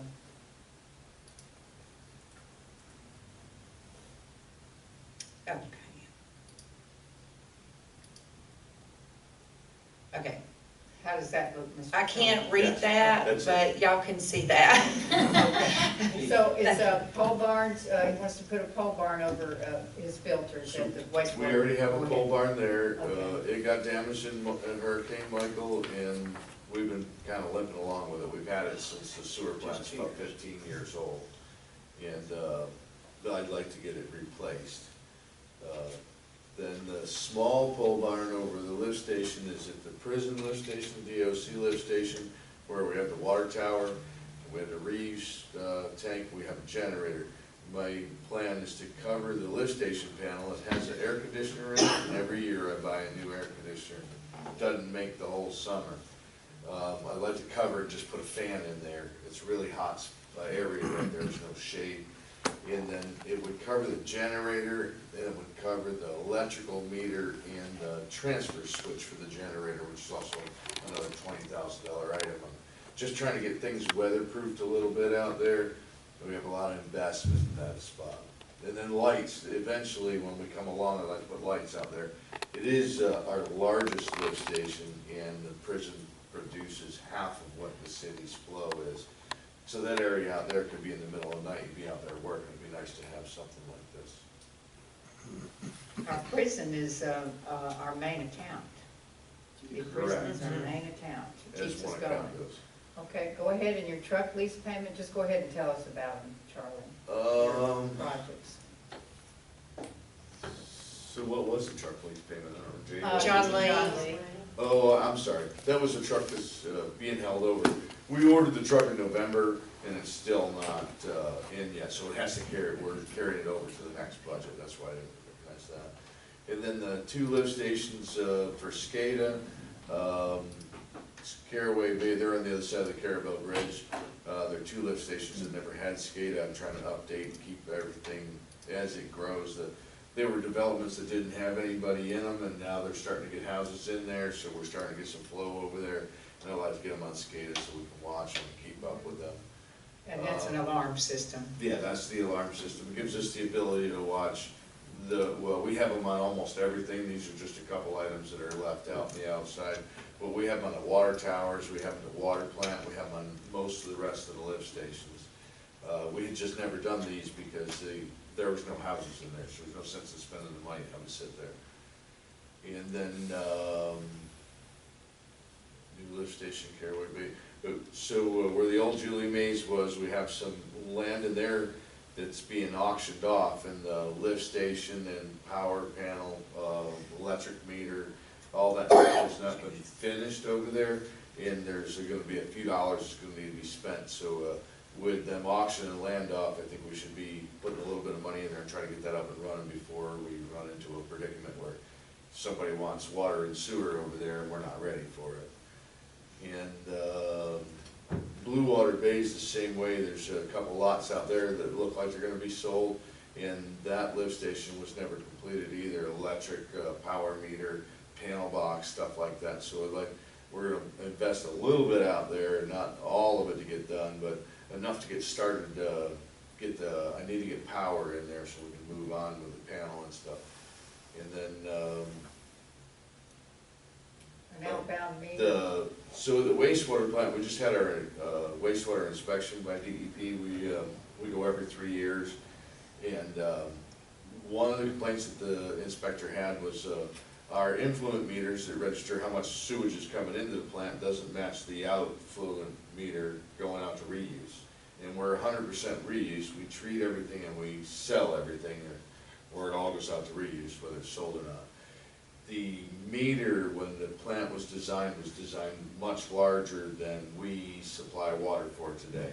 So the meter doesn't read low flow very well. It's a big 14-inch meter, it's a huge meter. So when you're running just, 10 gallons or 20 gallons or 50 gallons of water out, and not 2 or 3 or 400 or a few thousand, that meter doesn't read that.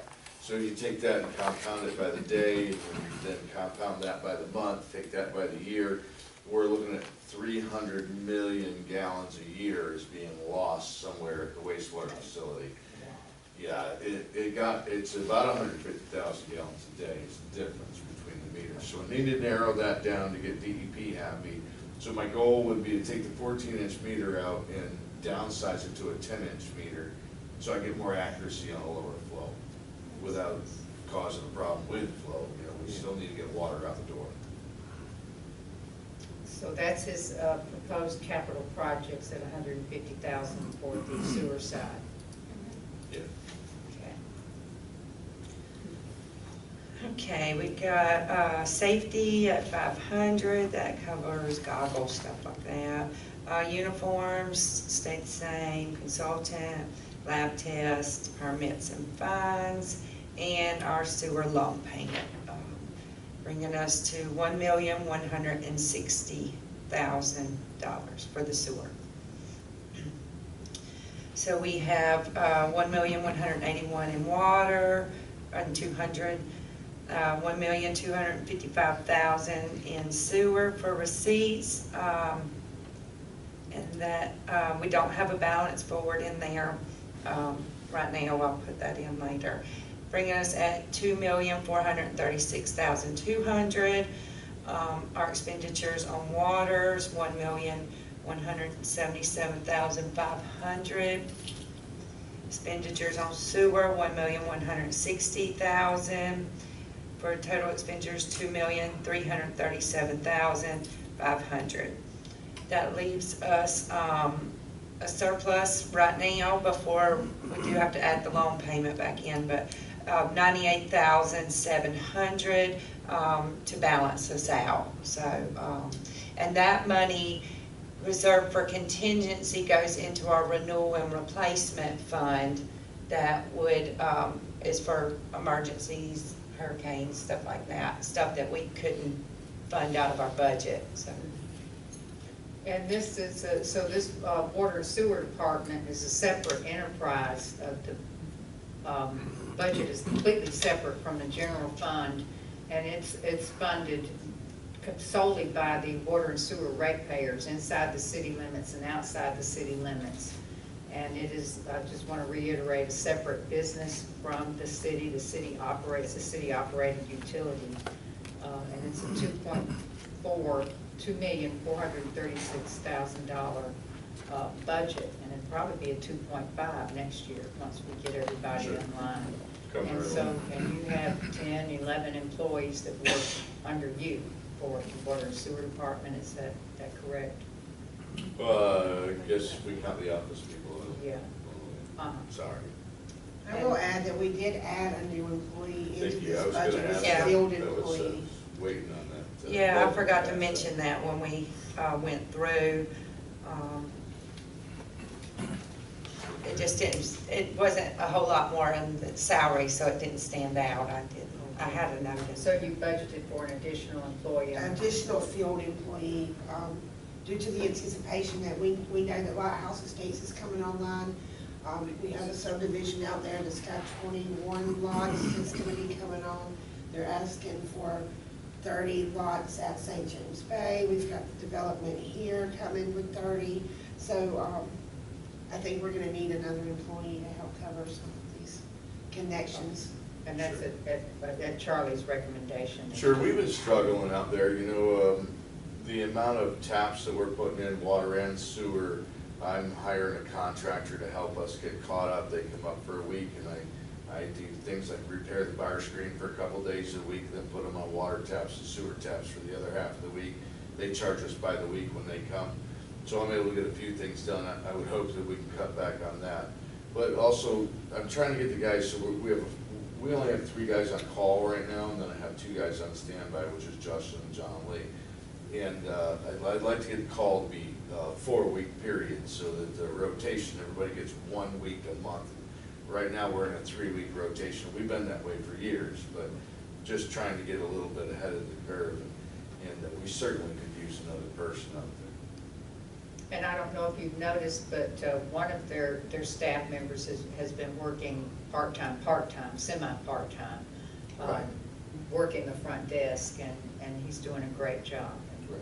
And we had asked last year, we were gonna add on a part-time secretary, and that didn't seem to work out, and so I had to do something, or we're trying to do something anyways to get ahead of the curve. So we put LeVie out there, one of our employees, and got him trained so he could be out there and answer the phone and stuff like that. So we figured we dropped the secretary part off and bring in a full employee, and That would got help around with relieve that for staff. another couple of years to see where we're at. Yeah. The staff that works in the billing, water and sewer billing office, they are totally funded by the water and sewer budget. Ms. Miranda, our finance, finance, what is your title? It's a long title. HR Finance Administrative Assistant. Okay.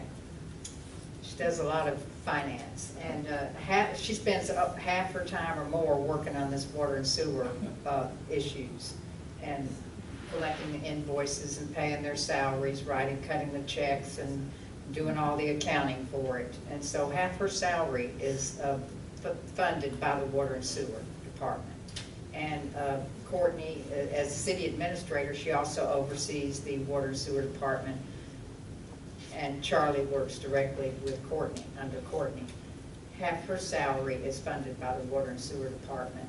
And for years, I was the water and sewer commissioner, and my salary is funded by the water and sewer department also, although it's not huge. It's like $5,000 a year, but still every penny counts when you've got a little small general fund budget. So that's that in a nutshell. And do you all have questions about this budget? Questions, input? Looks good. We have, Sounds good. okay, questions from the public? Okay, all right, that's good. I thank y'all very much. Thank you, Charlie, and I appreciate staff working on this. Thank you, Charlie. I do. It was good. So are we agreeing in principle then to accept this budget, to forward it on to the September 14th first budget hearing? Yes. Yes. Yes. Okie dokie. All right then.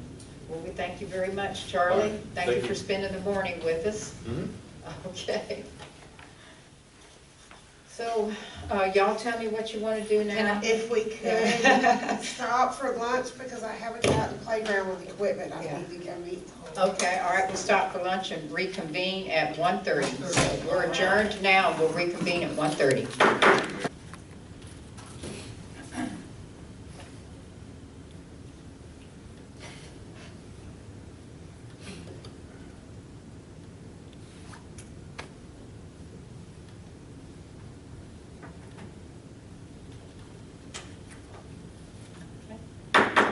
All right, good afternoon. I reconvene this City of Carrabelle Commission workshop for the 2022-2023 water and sewer and general fund budgets. It's Tuesday, August 23rd, 2022. It's now 1:30 p.m. We're in the Carrabelle City Hall chambers. No action will be taken during this workshop. We have Commissioner Brown, Commissioner Allen, myself, Mayor LaPaz, Commissioner Walden, Commissioner Millender, City Clerk Messer, City Administrator Dempsey, City Finance Assistant Administrator Assistant. Got assistant in there, Miranda Litton, and Chief Schumann with us, and a member of the public. And we're going to go ahead. We reviewed our general fund budget earlier this morning. We're going to we reviewed our water and sewer budget this morning, and we're going to review our general fund budget now. So I'll toss it over to Keisha, our city clerk.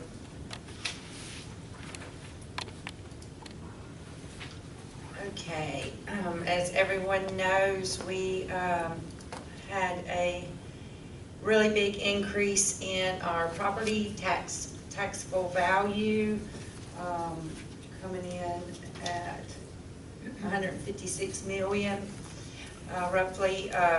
So we went back and forth through a bunch of different millage rates. Our rollback rate is 7.7612, estimating to bring in the same as we were at last year of 8.3847.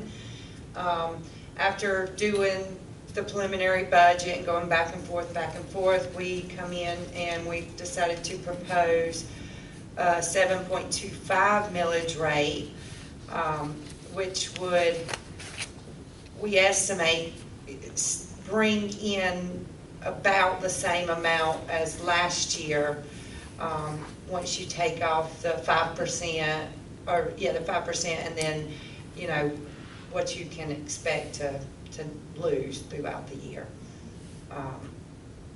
So we used projections and a lot of last year's numbers to come up with this. So we'll just go from there.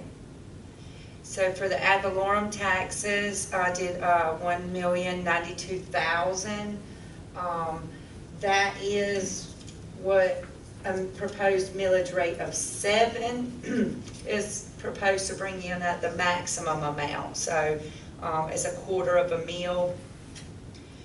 So we felt comfortable using that and bringing it forward, considering, you know, some loss of values of people That's a not paying. millage rate of 7.25.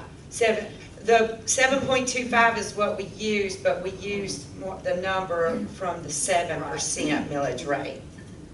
A quarter of a mil below it. To estimate your revenues. Right. As you can see, our franchise fees and utility service tax fees, they projected out really high. We tried to stay conservative with it. We looked at what we brought in, you know, we looked at what we're estimated to get. Hopefully these trends stay up. We went up $45,000 there on franchise fees and $15,000 on utility service fees, which comes from Duke Energy. Our occupational license are high again this year, so that's a good news. Businesses coming to town and actually paying their business tax receipts. State right-of-way maintenance stayed about the same. Revenue sharing's up. That's based on our census and the state sells, the state's percentage they return to us. Mobile home tax stayed the same. Alcoholic beverage license tax stays the same. State sales tax is also really high, about $50,000 more than last year. That we've seen an influx of visitors and stuff. Communication service tax stayed roughly the same. Building permits obviously are very high. Just one thing to note with the building permits, we have to budget it coming in and show it going out. We can't spend that in anywhere else but building department. Fines, that's $1,000. We get that from traffic stops, code enforcement and stuff. Our notary service wasn't as high, which is not necessarily a bad thing because that was getting a little crazy there for a little while. So the service fee that we charge now, I guess maybe it must be determined. Our interest earnings is up a little bit. Our rents and royalties going to stay, we project it staying the same. We don't see no reason to change that. We left our cemetery lot sales. That's really hard to predict. Just you have to base it on the year before and never know. Other miscellaneous revenues, we brought that down. That's our return of premium from the insurance company. So once they figure out all their profits for our our liability and property, once they figure out their properties, they turn around and give it back to the shareholders. So, and it's based on how much policy you have. Let's bring it in $1,743,600, less the 5% of $87,000. Brings us the estimated receipts at $1,656,420, which is still up from the year before. We have to bring in our balance forward. I really don't like to talk about that because we really don't use that. We just kind of have to do it for auditing purposes. That's why it makes us look like we have a $3.5 million budget, but we really have a 1.6. Moving on, we got commission. Commission pretty much stays the same. The life and health always waivers, and we can't really predict with the with that for the new commissioner, but it is based on a lot of different factors. So you know that could Mostly age. Age mostly. Oh, no, it's open. Then other than that, liability went up. That's just, you know, maybe they seen the dollar store videos and thought our liabilities were Oh, man. Oh, man. Salaries for admin, and we have checked and double checked and double checked and double checked. These numbers don't look like they've went up that much because we took out half of my salary and put it towards the building department, and then it's also half of Courtney's, half of Miranda's, and then Miss Barbara's.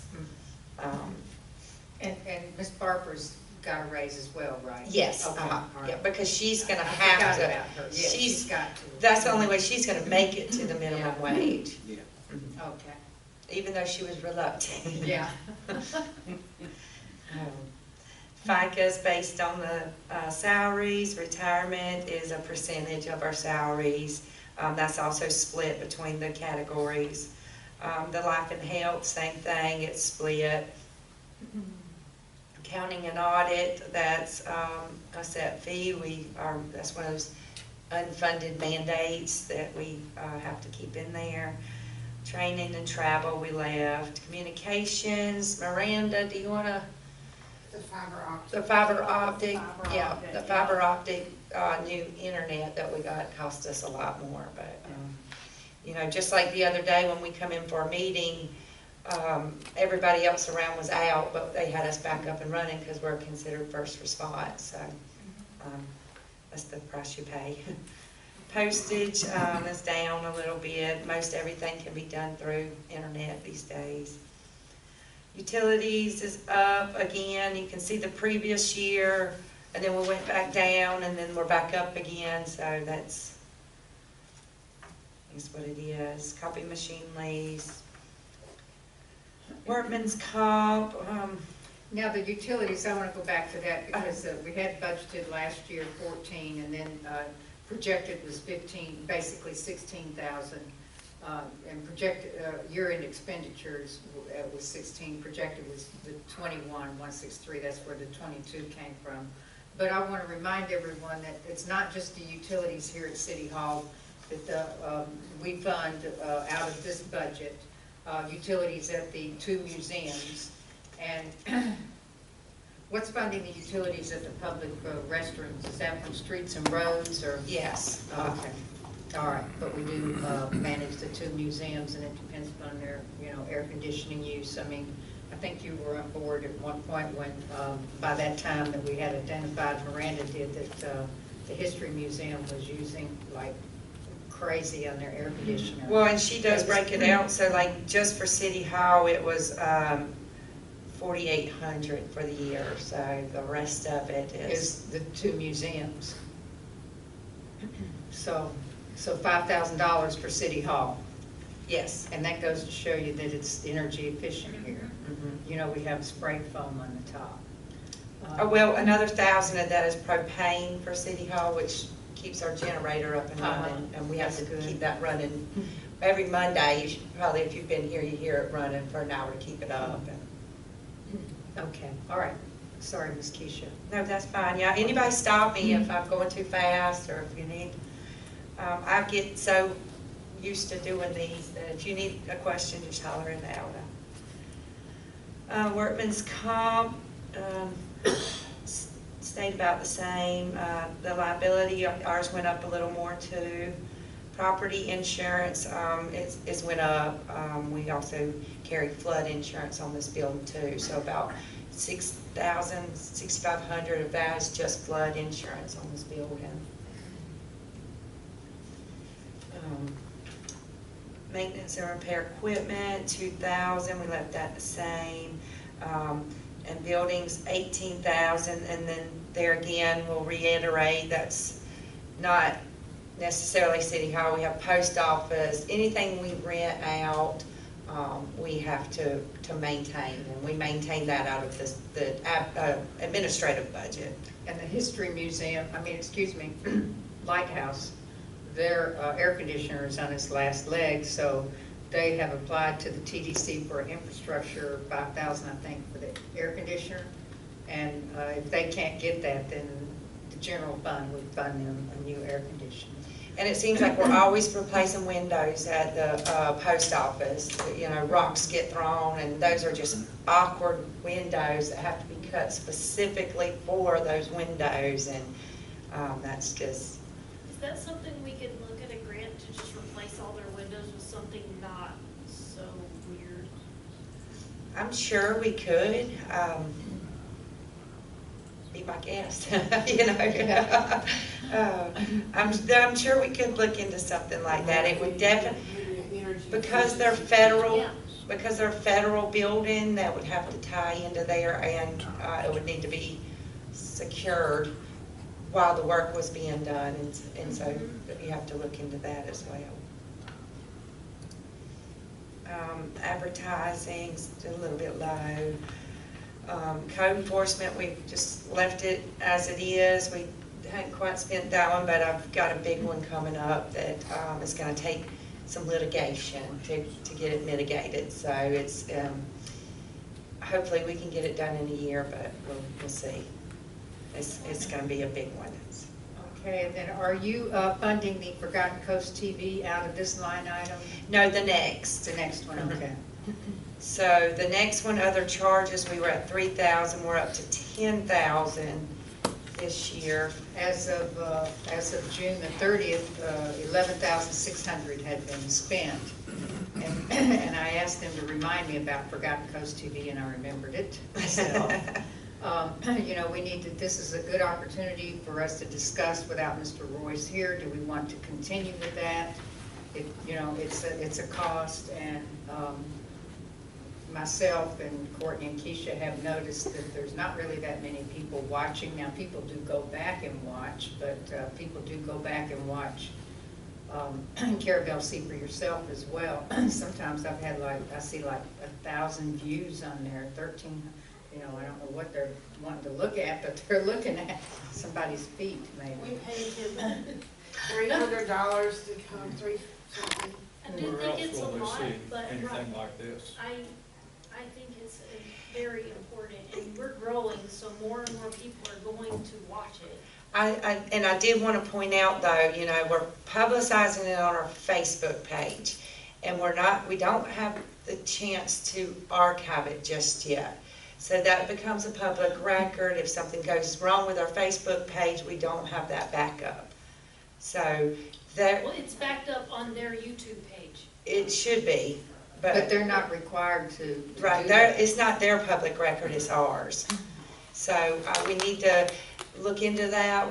There are companies out there that go in and archive your social media posts and pages. Very expensive though. So we got to think about that being on our page if somebody requests it and we're not able to produce it. And I have talked to our city attorney about this. The last, and I'm just looking at an email, there's being some complaints filed with the Commission on Ethics and other areas with the state, because last Tuesday, the county commission meeting, they have their meetings, and it's advertised on their agenda or whatever on Facebook that their meetings are going to be available by Zoom, which we don't do, and on Facebook or Forgotten Coast TV. And the internet was down at most of last Tuesday, and they went ahead and conducted their meeting, and there's a lot of uproar in the county that their meetings were not being made available to the public like normal.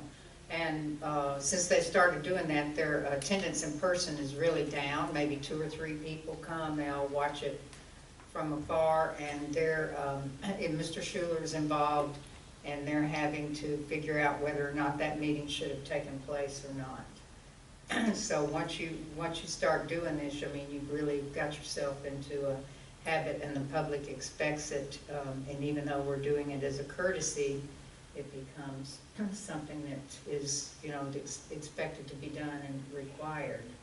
So there's companies out there that are built just to sue cities for these little loopholes like this, and I'm seeing it more and more when I got, you know, they're just going from city to city, just making a living off of I have 2 companies that email me once a year for just random stuff.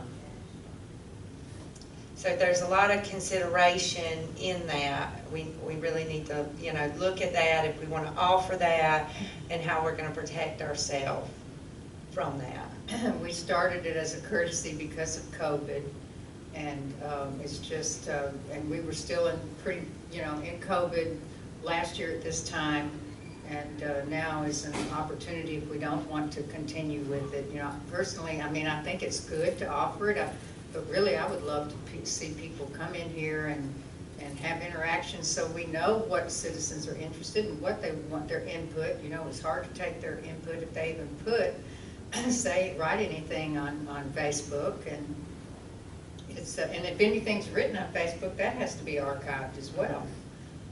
So, you know, I think it needs to be, if we're going to do it, you know, a policy written up or something more than what we're just, yes, sir. It's already recorded. Right, but this is her official recording. What I'm saying, if there was a public records request, I don't know, I would wonder if these would be sufficient for that public record. We're not required to record anything. Right, right. We're not even required to keep, to record this. The minutes are the official minutes. If I didn't even record this, then it doesn't matter, as long as they approve. But we do it so that I have something to go back on, but once I have it, I have to keep it for 2 years.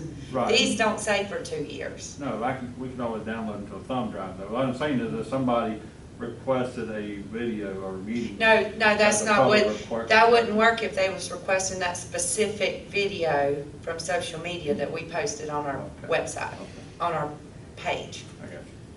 Because that would be a different format. And then you probably have to hire or pay a fee to Royce to download it or do whatever he does to provide you with a copy of that as well.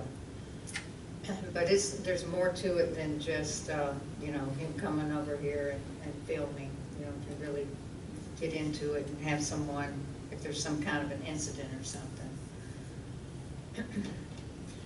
So, I don't know what to say about it. I really don't want to see that go away though, because I go back and rewatch those videos. I mean, like on our meetings that are 4 or 5 hours. I know. Well, like Greg, because he's a private citizen, that is not a public record. Someone could not come in and ask me for that public record because that belongs to a private citizen. We could have 10 of them in here videoing if they wanted to. I'm just talking about with Royce. Right, that becomes our His are responsibility. posted, he posts his on his YouTube channel. And There's a lot of them. Some of them he may have put private, but he's been recording, I'd say 98% of our meetings since 2014. But there's a good many, I mean, almost all of them are on there. A couple of them he has put private. Most of the commission ones aren't there anymore. Okay, well, we'll take a look at that. But I think you could look back to 2014 and see most all the commission meetings. And in the meantime, before the next budget, I'll try to get a quote on some of these social media archives, you know. A lot of cities, huh? How much was the forgotten case? I know 7,000 of this 10 was for animal control, but was it over 3? It's 300 a month. It looks like he's charging us 300. A meeting. A meeting, yeah, not a month, a meeting. Of 7,000 was animal control. That's where we stuck the 7,000 to, that we have to pay now to them. And then the rest So of. it's 3,600 a year for. Yeah, and it's not really the, For- I mean, for the just money the is the city money, but commission. it's the records retention that's the main issue, and you've got to have that. If you're going to do it, and then you may, if the filming isn't happening, we may have, you know, do we shut down the meeting? See, that's the main issue right there. Not only, you got 2 issues, records retention, and if the filming isn't happening, do you shut down the meeting? And I You think just we not have, advertise them. No one didn't Well, we don't anyway, Uh-huh. but I think you still have an expectation because you've already, you're doing it. You've set a precedence, and you're funding it with city tax dollars and that kind of thing. Now, Greg's could be subpoenaed his videos could be subpoenaed, but he's not required, I don't think, by records retention. No. Or anything like that. But he just does it as a tool for us. I personally, my position is I like the courtesy of the video to go out to the public. And I do understand these details that's been brought up, that my thought is we need to try to go through those issues that are brought up and see where we come to. But I like the videos, and I get response from the public that does not attend and does look at the videos, where if we were not providing the video, they wouldn't respond at all. So I am getting, and I'm sure you guys are too, getting some response from the general public, from those citizens that do look at the videos. They may not write a question on there for Keisha to pick up during the meeting, but at least they'll comment. I've had quite a bit of that happen. So anyway, I like the video concept too, but it sounds like we have some hurdles we need to jump. But yeah, you just want to make sure, that you're being able to archive it, and then we need to understand whether or not we're gonna, if he can't record. Well, that concerns me too. For instance, the evening that Commissioner Walton was being sworn in, well, that wasn't even recorded, and I'm telling you, I was disappointed. I was doggone disappointed. I couldn't see it. We recorded it by memory, but we just didn't keep it. Yeah, and then I said, well, I'll be able to go back and watch it. No, he didn't even get it, and that's the same thing. Royce wasn't even able to record to put on after the fact at the county, on the county side. So if this guy's recording it, if something happens, he can't record it, we have to stop the meeting. That's what I don't know, We don't know the legal part of this. I've asked Dan about it, so he's. I think it's something, I'm not, Tony, I like it, but I don't want it to hinder our meetings. Yeah, I don't want to have to shut the meeting down. Yeah, just something we need to check out. And so Dan has a heads up, he knows that we'll be discussing this today. So is he not recording it, he's live streaming it, because there's a difference. Yes. He is live streaming. Not Yeah. recording? It's recording as long as it's live, but the internet wasn't working. I didn't realize that. So if the internet's not working, he can't, because it's all going through this machine here. It did come back up, but at the beginning of the meeting, he was having some difficulties, and it was coming in and out. Well, maybe we should talk to him to see About if he... recording. Exactly. Yeah, I've attended, or I say I've attended, I've looked at a couple of county commission meetings by video, which that's become pretty much a standard thing. And there's parts where it's went out, stay out for a little while, and then it come back on. So the technical problems, that's it. Yeah. I mean, even if there has to be a little bit of a lag, because usually when you're recording, that's the case with that type of stuff, but it should be recorded, then we can get a copy of it, no problem. Isn't everything transcribed in the minutes anyway? No, No? I'm not a transcriptionist. It's action taken. You're not a stenographer. Yeah. But I am. Yeah, Brenda is. Go ahead. Okay, so we need to talk more about that one later, But no, I'm not. We did used to pay back in the day, before the videos, we did pay for a court reporter to come in and sit in the back of the room. And then we got to where we were only getting it transcribed if we got a request for it, but we still had to pay her to be here every single meeting. And to transcribe it from her stenography. Right. And that was an additional fee. Additional fee. Which was very expensive. Yes. Very, I know. Which now it says on the agenda, if someone requests it, they have to do it prior, so that I could schedule that to be here, set up, because I can't just give them my audio recording and say, here, go transcribe this. That's not legal. Right, so they would have to come in and do it, and that's why it says it at the bottom, Okay. All right. So food for thought, anyway.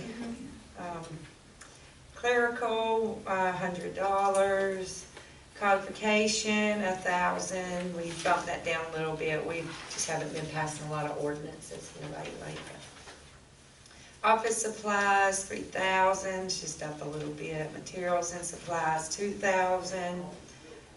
We don't pay for our elections anymore because they're in line with the county. Memberships, 3,000. Community celebrations. We put it in at 20,000, that's our fireworks, that's what we've been quoted. So we put it in there, that's, and they're gonna be a highlight of the discussion, so if y'all wanna do that now, or you want me to keep going?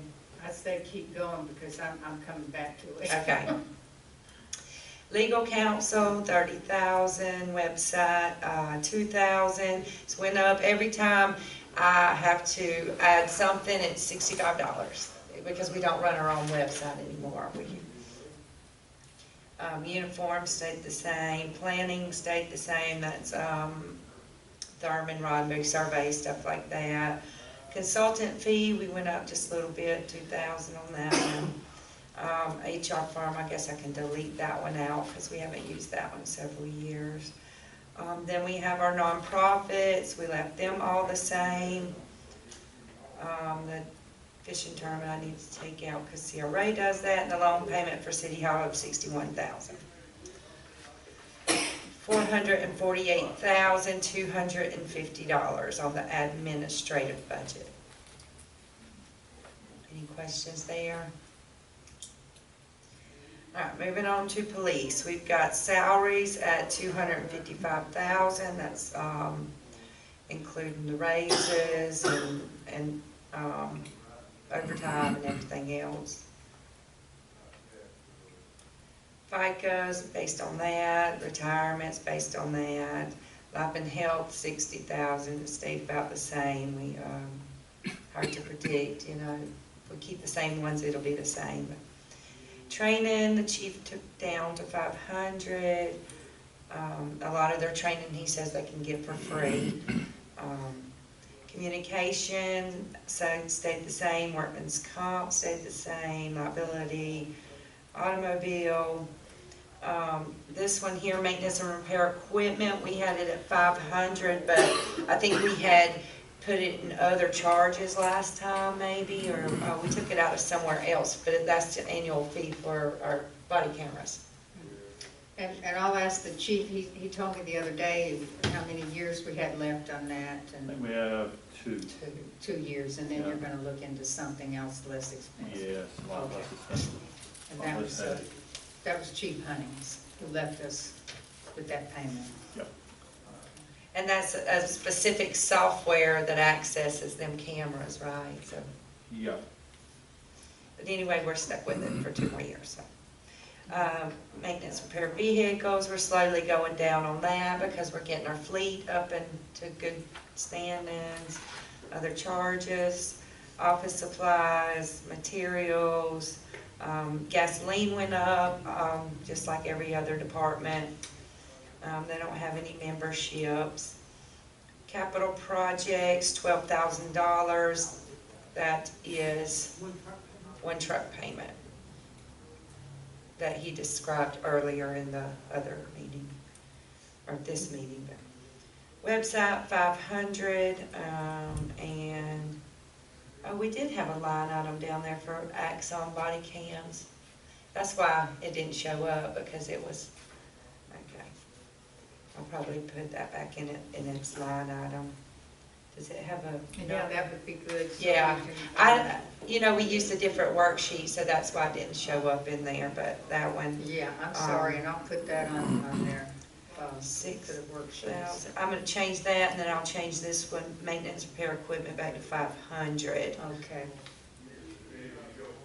So maintenance and repairs going to 500, Yeah, it'll go back to 500. cams is going to 6,000. Is it 65 or 6,000? It can be 6,000, I think the payment's only 5,400. Yeah, I thought we left the 500 from before and added the body cameras. So that makes it I just- 475. 478, No, it should stay the same. It She should put stay the same. I just 6,000, moved it. 500. And yes, keep that line item in there. I like for the public to understand if they have questions, you know, where this is Well, going. that's the $3,000 difference. Oh, wait, never mind, that was blank, that's why, okay, I changed the wrong thing. So it didn't change the overall ending budget, I just moved it into its right line item there. I was just looking at I just have a quick question for the chief. Chief, maintenance and repair equipment, I know you're looking at quite a few new fleet, so to speak, but 500 seems awful low for maintenance and repair equipment. What do you mean? That's No, Fleet, that's vehicles. equipment, that's not vehicles, That's it's a not separate line vehicles. item. That's the line item below that. Vehicles Okay. is 4,000. Okay. Is 4,000 enough? Well, I mean, I hope it is. I do too. Equipment might would be his But, hey, I was just- radios, his tasers, you That sounds low, but anyway. Yeah, 500 for vehicles would be low. Yeah. And he doesn't. That's two tires, basically, $500. Yeah, Do what? That'd be two tires, Hey, 500. If you're lucky. Yeah. yeah. So 478, 100. Yes. Okey-dokey.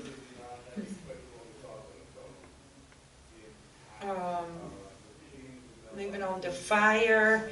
Fire is one of those that kind of roller coasters, just depending on the prior year that we had. So that's basically the only way to explain it is, we look at the previous year and we budget it, and then you can see it was 8,000, then 4,000, now 6,000. So based on how many fires we have that year. Communications up there on that one. That's gonna be fiber optic as well, huh? It's internet. Internet. Good. Yes, fiber. I wanted to ask you about the fire with the communication, because I know there's a big thing going on in the county that not all of the fire departments have the same type of communication, and they were recommending that they all get on the same time. Do you think that's gonna affect us? I don't know what they're. I don't know what you're talking about, but we use Harris, and, I mean, they can't make us. I'm I do. wondering. Yes, Commissioner Melander would know more than. Yeah, I listened to the county's conversation, and I don't know where they're going with it. So I really can't answer all the questions right now, but that's something for a red flag for us to be thinking about. Is, Call out for from what I gathered from the county's meeting, they're looking at upgrading and changing some of the fire department's communication and adding a repeater to Apalachicola. So I don't know what's gonna happen there. It kind of sounded like theirs was really old, but if ours is updated, maybe we'll get lucky and they'll just like. Well, you know, the fire department, it looks like they have a really low budget, but they get a lot of money through MSBU. Yeah. They do. Through taxes. Right. So that money is probably, if the county's recommending it, they're looking at everybody's MSBU money and not the city's Right. budget. And Miranda, can you, We just use the Penguin management software to do the call outs. but what is their MSBU? I could look it up. I mean, I've got that account statement that you gave me last. Okay, but they've got a good bit in there. And that can be used for maintenance and repairs and equipment. So they use that money to offset this budget here. Since we have been helping out with Lanark, are they giving us any kind of reimbursement or something to kind of make up for that? We have invoice. They have, Okay. yes. Yes.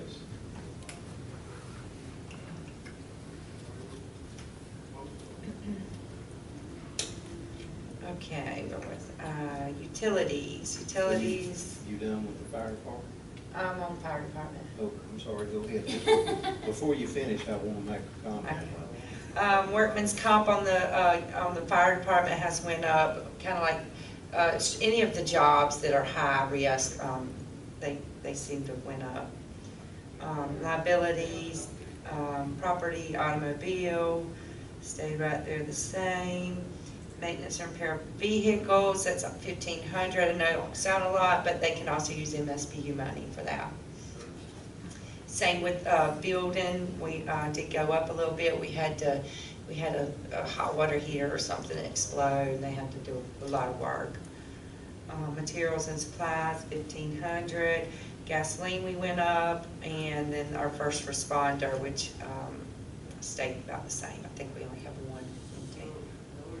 As of August the 1st, they had $150,196 in their MSBU account. And then they'll get another big chunk once tax rolls around again, because I believe it's $50 a property or something like that. And Mr. Carl keeps up with that. He would no doubt, in my mind, he would let us know if they needed to upgrade their communications or radio system. I'm sure. I mean, he would. So.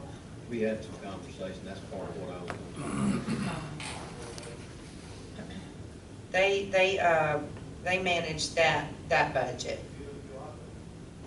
A lot years ago, it was in this budget, and then got pulled. It got included, it mixed in, you know, and the city was using that MSBU money in the budget, so we ended up finally pulling that out. But it's kind of like the log money; it was being budgeted in, you know.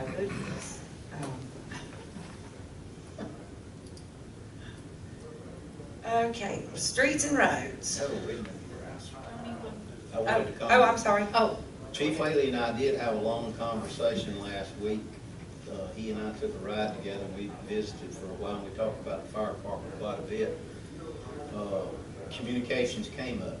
He thinks that his fire communications are okay right now, but that's going to depend on what's decided to be done at the sheriff's department level. Sheriff's department meaning that's where the communication systems are at. And if they change to another system, that would cause all the fire departments to change their radio equipment, then that would be a totally different story. So I don't know where that's going to go. But that, I didn't. Because there was some conversation about going to an 800 megahertz versus the VHF and the UHF, which they've been off the UHF for years. But anyway, the VHF, and if they go to 800 megahertz, that would require all new radio equipment. And so I don't know where that's going to go, and neither does he.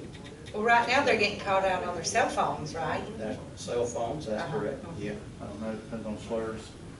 Excuse me? Oh, Miranda's asking a question. And then, now that was one conversation which we don't have an answer to. But just food for thought, he wanted to bring to our attention a couple things. The oldest truck that the fire department has, believe it or not, is 34 years old. In good shape, however, if it breaks, getting parts for a 34-year-old truck is going to be tough. The newest one's 15 years old. So that's something we need to start thinking ahead on, because the purchase of a new fire apparatus is quite expensive. Oh, yeah. Yes. But he can look into financing one as well, can't he? Yeah. Because I believe that's what we did with the 15-year-old when we finally paid that one off. And can that be funded with MSBU? I don't think so, but we can look into that, because we used to have a cemetery reserve and a fire truck reserve, and we kind of put a truck payment in like we do with, you know, the police department. But you had your MSBU mixed in with the But budget. right. So I'm not real sure about the MSBU. I don't see why it couldn't, because that's the whole point, right? A greater area. Area, right. And that, I believe the last truck we bought, Courtney, went in about $150,000. It's very expensive. No. I can tell you what the last one was. Oh, yeah, the little truck. Yeah. Yeah. The last big truck. The big ladder truck. The last big truck was almost $750,000. Yeah, but we got that one from legislature. We did, that's exactly right. I was a part of that, yeah. But a new pumper's gonna be touching that kind of money. Anyway, that's just food for thought. And the other thing he brought up was the airport committee has suggested moving that truck. Right. He has no place to house it. Is that that's the oldest truck, right? That's Which right. truck, yeah. And that's And- one of the things we had on our suggested But anyway, he has nowhere to house Yeah, that. they know that, they know that, and that's why it's just like a heads up that these hangars are gonna be built in the next, I think, 3 to 4 years, you know, so that we can Have time to we can prepare. start thinking Well, about it. anyway, he's just bringing that up, food for thought, because from what he told me, the fire department paid for that building at the airport. They did, they did. Mhm. They sure did. And I'm not sure that the airport wants the building, or they can take the building, or they'll Because it purchase sticks the out building. too far or something or other, they said. Could they not move the fire truck to the building on Airport Road? The industrial building? Yeah, I I mean, don't we got think- 10,000 square feet out there, We and it's got rented big out. bay doors. Let's see, who were you addressing? Just anybody, I mean, we got 10,000 square feet out there that we've kept, Uh-huh. that we have stuff that we store out Yeah. there. Now, We if they didn't run the use whole that in building. an emergency, it might be just as, see, it's awkward to get it out of the airport as well in an emergency. Yeah, And it might be awkward to get it out of that building. I don't know if Mr. Martin locks that gate at night or what, you know.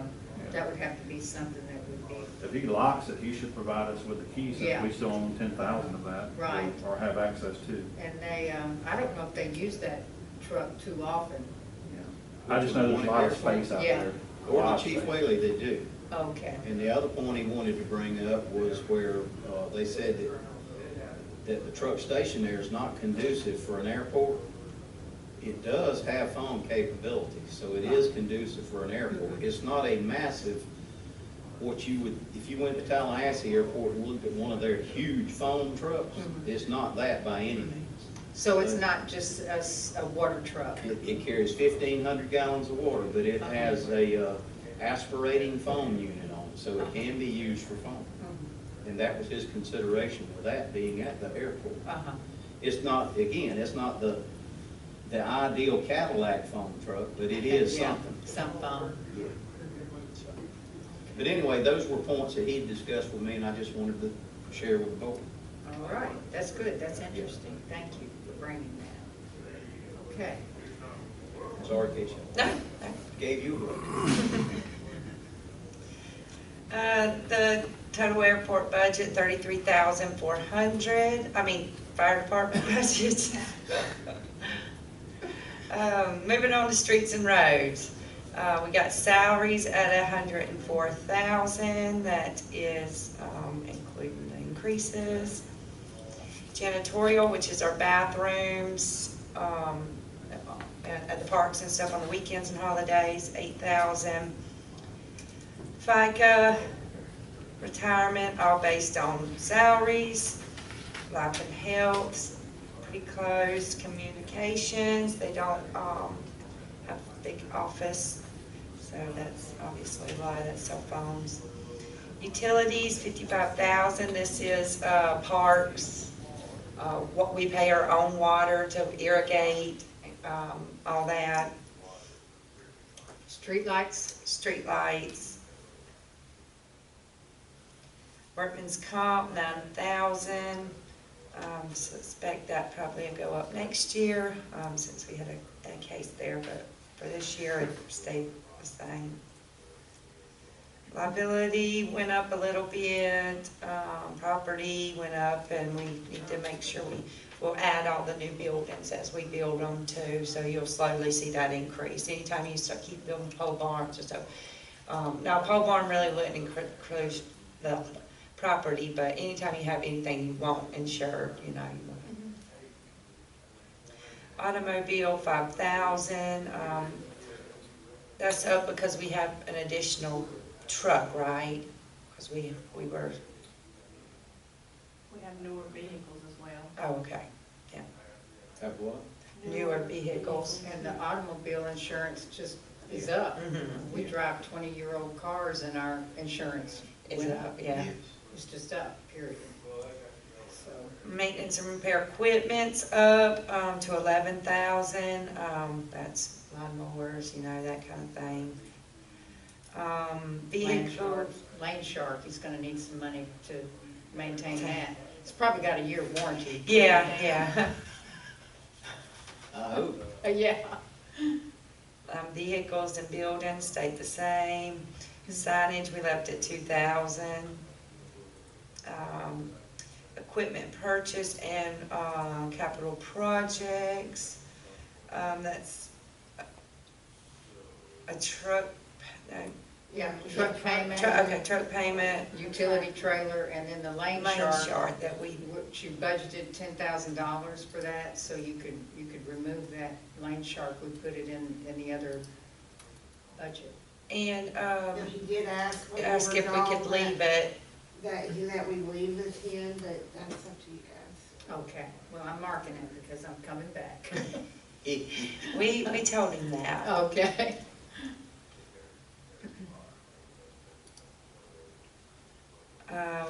Other charges, which is mainly tree trimming, it's really high already, and it's, he says he's got quite a few more. I mean, you don't wanna say, you know, don't cut a dangerous tree down because we run out of money, so we add a little bit more. Development, you know, is getting more and more, so that's just, is what it is. Materials and supplies, it's up to 15,000, kind of like with Charlie's department, just everything is up this year. Gasoline's up. He don't use a whole lot of diesel. Safety, 500, uniforms, 3,000. And stormwater and park maintenance, we took it down to 10,000. We didn't quite use the whole 15, so we based it off of last year's. Any questions on that? Just a comment, I think his diesel's gonna wind up being a little higher with the purchase of a new tractor. Just my opinion. And he doesn't spend, so he's got 1,000 budgeted, he doesn't spend anything on diesel. Yeah. So would you think He 1,000? does, I think he does Yeah, he spend does have on a diesel. diesel, he just didn't go over it. Yeah. Okay, let me see here. Year-to-date expenditures on a year-to-date had nothing. Because that's what it was. He's not marking his line item. Putting the line item on. Okay, there he is. Okay. Receipt. So it's getting mixed in with gasoline. All right, So okay. we really could put that extra 1,000 in there and just make it all one category. Okay. We had broke it out a few That's years what I ago to kind of I was track wondering it, how so. you kept track of that, 'cause No, that, Yeah. I forgot about that. It gets all kind of mixed together in one, so we'll look at how we wanna. Did you have anything on yours that you wanted to add? When did you get here? He just walked. I just now walked in. So we kept the 37? So Coming back. this is So far. coming back. Yeah, that was the only question I had there. Okay, why did you want to keep that? I wanted to keep that just in case anything, I mean, we had 42 in it last year, and it's already 5,000 below that, Okay, with the 37. all right. It just helps towards the end of the year as we get through and gas spikes, and I always have extra money. And it just helps towards the end of the year. It's already, the way I've seen it, I know, I mean, we took the attachment onto the American Rescue, so that took another 10,000 off. That was the only concern I had with it. What's the plan, to do away with the 10,000 for the land? Well, I'm coming back. We haven't, I'm just going through it right now, and then they're gonna offer their okay. suggestions. Oh, I thought we was there, I'm sorry. All right, so building department, this, 100,000 coming in, we gotta have 100,000 going out. This is all really new to us, it's our only second year doing this, so we're still trying to get a good idea of, you know, how we wanna manage the building department funds. So we got salaries at 52, that's half of mine, and Gary's contract for, inspection. The FICA retirement and life and health is all half of mine. Office supplies, we got $1,000. Software, that we do our software is $3,000. And then I've got a TBD. If anything big comes up, then we have that. Like I said, we're still trying to figure out what what we can use. What we can use it for is, it's all governed by state statute, so we have to be And really. if you had a big building department that was half this building or Sure. a You whole could floor, start, right. fund of utilities and, you know, and if you really wanted to get to nitty gritty, Miranda. And she's already on that on a lot of stuff, so, but we'll think about it. Yesterday, we were thinking Russell's done a tremendous amount of work and charging the general fund on this Family Dollar thing, back and forth, studying the site plan and the stormwater. And at first, we thought we could charge this building department, but no, that's just as Keisha explained, it's for the actual building. The ground up. Anything that goes on with blueprints of the plans or anything like that. But that Family Dollar between Dan and Russell has really cost the taxpayers a fair amount of money. It's been unexpected. Understand that. So we got that at 100,000, which will wash with so our expenditures. I've got 10,000 going towards the cemetery reserve. We've got all the rescue money and CARES Act money, so I've brought that to 10,000. And then the CRA district, 149,964, bringing us to $1,630,014 with our balance forward. We balance out. All right, and I want to say that looks good. I've been working on the budgets off and on for over a month, starting with the airport budget and the CRA and the general fund, water and sewer general fund. I did worksheets and sent them my preliminary worksheets, and I was really surprised y'all are using my worksheets. I mean, I can't tell you how good that makes me feel. Yesterday then, and I had told Courtney earlier, I had been working on a spreadsheet with the various millage rates, starting at the our millage rate that we advertised, the get back up here and see it. 3847.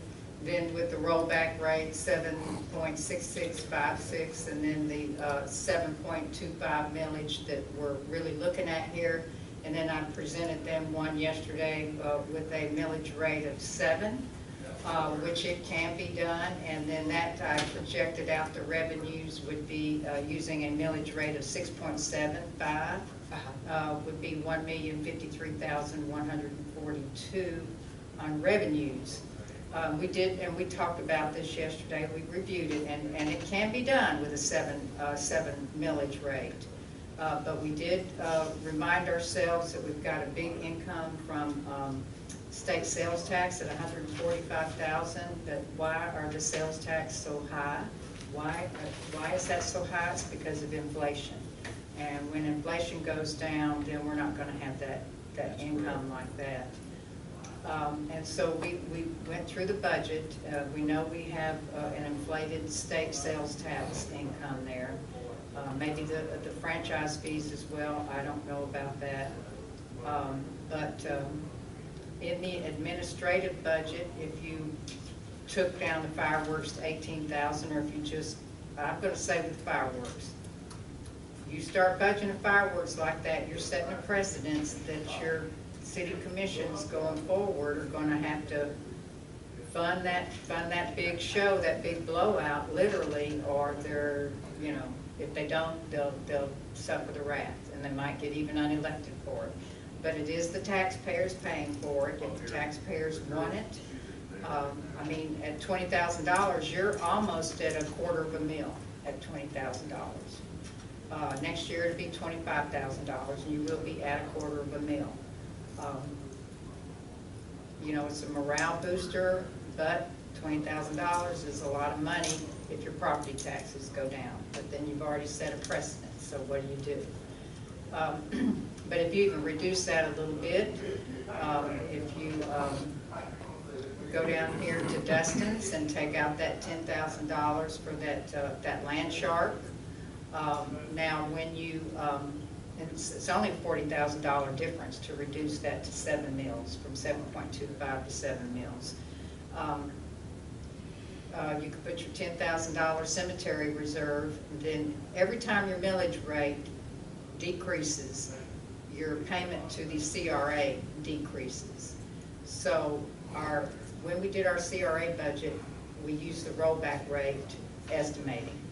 And we had $158,560 as income from the city's portion for the CRA budget.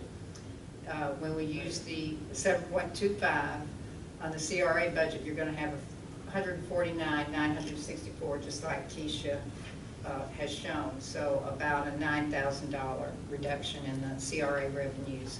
If you go down to the 7 millage rate, you're going to take your CRA payment down to $144,792, basically $145. So you're going to have, another $5,000, $4,000 reduction there.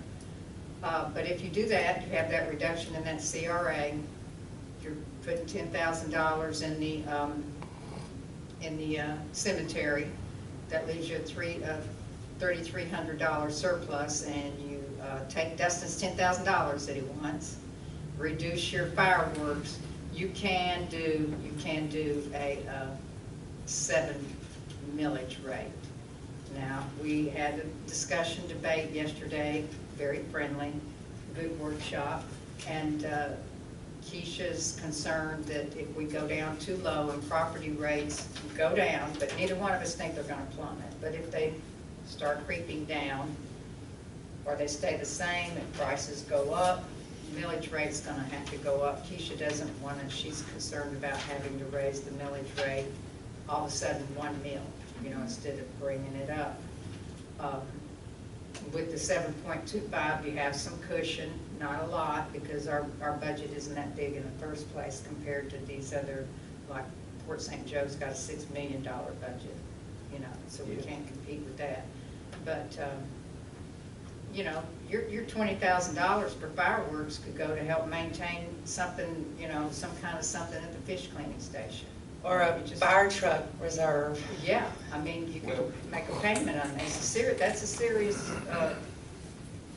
matter there. The only reason we put it in there is because of the backlash that we received from last year. Right, So, and I'm not upset with y'all putting it in there. I think it's okay. It's a lot of money for Yeah. a few minutes of bang, bang, bang. And I did talk to them about, this is the only area, the only agency, and we fund it. Everyone else is donated.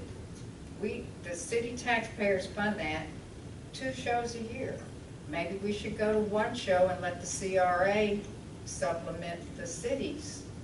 July don't have a show at Christmas. I don't I know. thought Christmas was the CRA. Right, the CRA And if we could, didn't do holiday on It is, that and money. CRA general fund is still taxpayers' money. yes. yeah, either way, it's taxpayers. I know, I just, So, Could we do away with Christmas fireworks and just keep it with July? well, we could do that. We could do that. Well, I didn't, I mean, how much has it went up since I've been here? I remember. We've been about 10,000 every year, and that was back when we used to have a big donor that done it. And then when the city began started funding it, we did 10,000. But then as we had to go, as you know, we went up to a 9 millage rate or even higher at one point. Or no, I think 9 is as high as we went. Maybe 9.2. Maybe not, but so then we started scaling back, and then we had this company that's been staying with us for the past 14, 13 years. He started scaling it back and doing a little bit smaller show, but kept the length the same, and had a finale. And had a great finale. So last year and this year, we have had the other guy hit the lottery, so he kind of dumped us. And he was really doing it as a favor for the city because he liked the city. So now we have this new company, and now we're having to pay. Yes. And we funded for the CRA 7,500. So now we're looking at almost $30,000 in taxpayer money for fireworks. I wish, and I know we. And I'm sorry. I know we don't have the answer to this, folks, but I wish we could get the general public involved, like the other communities have. And not just the businesses, but the community as a whole. And contributions and work with them with some of our money and contributions toward the celebrations. And would, I think would be well received. I did That's just my talk to, opinion. Courtney and Keisha this morning about what our options are as far as that goes, and they said in order for us to get the community involved, their donations would need to go through a nonprofit. They couldn't just donate to us. Yes. So I told them I would reach out to the chamber to see if they would be willing to work out some kind of partnership where, kind of like we do on Holiday in the Harbor, you know, and then they could take in the donations, and then we could expand that way. But there's been some changes at the chamber, so we got to do a little more legwork Yes. to see if that's an option. But I think that we could work that out. I just don't have an answer for that right No, but that's something to work forward on. now. And it is a major, you're doing that, and you're setting the future commission up. The city, you're setting, I mean, you're gonna, you know, you could end up having $40,000-$50,000 fireworks show. Apalachicola was $40,000 for July the 4th. Which was East Point's this past year. They're in unincorporated, and everybody got together and, We were told they were about 20, 22. yeah. I was told 25, but I don't know. And they went out and created their own nonprofit group, and all the business owners and residents got together and did that, and I understand it was a very good show. But somebody headed that. That's what I was gonna say, Right. staff cannot, we do Right. not, we can't do Well, that's that. what I'm There's saying. no way we can Yeah. manage that. Yeah, It's Commissioner a Miller was, skeleton crew, how can you expect them to do that? And then that. I almost forgot to schedule them at all, you know, so just, That civic group, they actually had a little fair or function or something over there. fundraiser or something. and so they did it as, but now East Point's unincorporated, but you were talking about options, you know, so, I mean, that's not out of the realm of And now, possibility. to be fair, from what I understand is the finale didn't go off, so I just do want to point that out. But Yeah, they did and not have a finale. were you the one telling me that something happened and so? No, they did not plan on one. Oh, they That was didn't? it. Okay. That was just what, See, she I said, what y'all normally don't paid for is even what you come got. because I'm staying with my dogs, Yeah. so, You talking about hours? Yeah. Yeah, there was no finale. he was trying, because he gave us a price and remember we discussed it and you said, do what we have in the budget. So we went back and said, do what we have in the budget and here's the amount. And he says, okay, I'll give you what you paid for it, you know, so, and he We did. did. Everybody was there. Short and sweet. No, they wasn't. Not this About 8 minutes long. But you look, we paid, what did we pay, 11,250, and East Point's paid 25,000, Apalachicola paid 40,000, so we got the 11,250. And I'm not so sure what St. Louis Island paid. It would have been better if we had had. But all of them get donations, St. George Island, Gets Appalachia, out. East Point, they don't fund it out of their tax revenue. Right. And, you know, that would give you more money to, you know, to do something else that would be long-lasting. Well, You know, Keisha touched on that. We used to have a large contributor. We don't have that anymore. Right. And those are heavy hitters that were over there in those other 3 areas. Yeah. We also were doing them ourselves back then, Yeah. you know, so there wasn't that cost either. But we had Because the huge fire liability, department could do it, right? you know, so that's when can't we do that anymore? switched. You have to have a licensed pyrotechnician. Back For our then, insurance to Yeah, cover Back it. then, the fire department went and bought a bunch of fireworks and went over to Davis Island and shot them off. And that Or was Timber 20 Island. years ago. That's right. Now they got all these rules. Yeah, there's a 300-foot circumference from the center. Well, in our insurance company, you know, our liability, you know, that's, So that's just some food for thought there. I mean, we need to make a decision on that. I will say I went over all of the budget, the whole budget with the 4 different millage rates. Certainly the 8.3847 would bring in, we'd have, you know, so much that we wouldn't know, you know, they just would be kicking us in the butt like they are the county for using the same millage rate. I'm just real glad. I wanted to thank Miranda, because she does a lot of the work behind the scenes. Y'all don't realize I'm working on these salaries and putting together worksheets for the salaries and the maintaining all these budget line items, how much, what was spent, where, when, who, and all of that. And I do appreciate it, and thank you. And thank both of you ladies for working on these budgets as well. It was a good year. I'm so glad that it's done, except for making this couple of little decisions here. And so are you all interested in trying to do the 7 millage, or would you want to go to the 7.25? I'm more comfortable with the 7.25 because it does give us a little bit of cushion, and the economy's a little crazy right now. And if we go too low, then next year have to raise it up. We don't want that big of a gap, I would think. Well, hopefully, if we had ever to raise it, it's not going to have to go but a quarter of a mil at a time, or a half a mil. Otherwise, it would be some disaster. We had a completely drop of property values. Then that's when you go out and buy property. Yep. Well, That's when the city buys property. I'm kind of comfortable with the 7.25 and add to what has been said, because I know you guys too both watch TV, and everywhere the real estate market is making a serious turn the other direction. It sure is. I mean, it's not a 2006 or 7 yet, but it is making a turn, and that kind of concerns me. So I'm good with that, and it's tickled to death that we've got a budget to work with. It's not miserable. Yes, it's been a long time since we've been able to do a budget to where we were like. And also that should also is a courtesy back to our citizens. Dropped the millage rate last year for the first time since I've been on the board. And I was tickled to death, and I'm even more happy that we're able to drop it this time and still conduct good city business. Right. And We're even lowering, we're not just below the rollback rate. I'm with you, yes. I feel like we've been successful. That will get you some points. I hope so. We need some at this point. It'll get y'all points. And so, Dustin, if we stay with the 7.25, then the $10,000 stays in your budget for what? For just any capital projects. Good answer. Lawnmowers, weed eaters, I mean that, All of it. Blades? yeah, okay. Anything that can be craziness.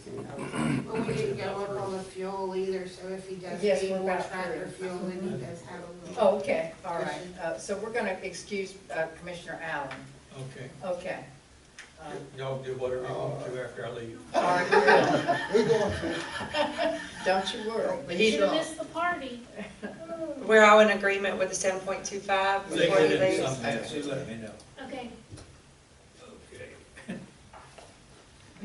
Just a tidbit that I'll comment on is, I feel like that 10,000 we have in there for cemetery I feel like it's gonna be too low. Oh, it is. Well, We're we gonna have go, Way too low. yeah, we're gonna go to the Cause I had a American. lot of conversation Don't on do that. that on that. Yeah, okay, yeah. Don't promise too much now out there. I ain't campaign. promising nothing. But we had, whatever we had budgeted this past year, we didn't use any of that. And that really. 5,000. Yeah, there's no line item on it. It's just made available. It goes to our reserve account, and it's just available there if we need it. But we have, thank you for getting me the year-to-date on the CARES Act, $32,000, 754 remaining in the CARES Act money. And we could go back and review that, not today, but briefly, maybe have a workshop on that and the American Rescue Plan, and dedicate all that $32,000 to the cemetery, and then put more money from the American Rescue Plan to the cemetery. You know, I was thinking up in the, hundreds of thousands for the cemetery, because. It's gonna cost a lot. Yeah, our budget wouldn't, Yeah. we'd have to go back up to the rollback rate Yeah. to do what we need to do up there. So that'd be coming a good time. I asked, I called Tim and asked him, because he has done some tree removal out there at the airport, and it was $5,000 an acre, you know, to just try to understand. And I said, now with the trees removed, or were they piled up? And that was piled up, and they're just piled up. We can't pile up trees. And so, and then we also have to remember, and y'all know it, I don't have to tell you, the stumps have to come out. So that's gonna be, Oh, it's gotta be clear. yeah, it's gonna be, that's gonna be an investment over there. We don't know what size, the square footage yet, because you've got the. We've ordered a survey, but they haven't got it back to us. Now I have a little drawing that we've made out, but I don't know the Yeah. acreage. Or the And they tree. did clear out the little trail in there, so Yeah. if you wanna go walk it, you I can. walked it yesterday. I was kind of disappointed, not in the fact of what I saw, it's just, it didn't go in there as far as I thought it was, You mean the land or the trail? the trail. Oh, okay, very good. I have not walked it, so, but he had the picture. I'm not sure if he knew exactly where the boundaries were. And that's why I kinda wanted to wait till after we surveyed it to go in there, because I did not want him in there watching down somebody else's Yeah. property. And maybe that's why he was Well, concerned. he did just right, going down that property line. He stayed off from it, which was great. But when he got to the corner of where George M. Wilder's is, that's as far as he went, he stopped. I believe that's where it stops, isn't it? No, I thought it made that, It kind of curved. yeah, kind of. On Avenue B, Yeah, because Avenue B goes, we were gonna, maybe abandon some of that Avenue B, because that's 60 feet, you know, so. anyway, I walked it yesterday. It looks, there's some of it that's doable. Yeah. But I'm not cutting you short. I mean, we're here at a public meeting, cemetery's on the Sure, budget. If we need to sure. talk about it, we can certainly talk about it. No, And we no, won't no. have another time to talk about it until we have another meeting, and there's a lot What that he has to be went done. to the corner of Innsbruck?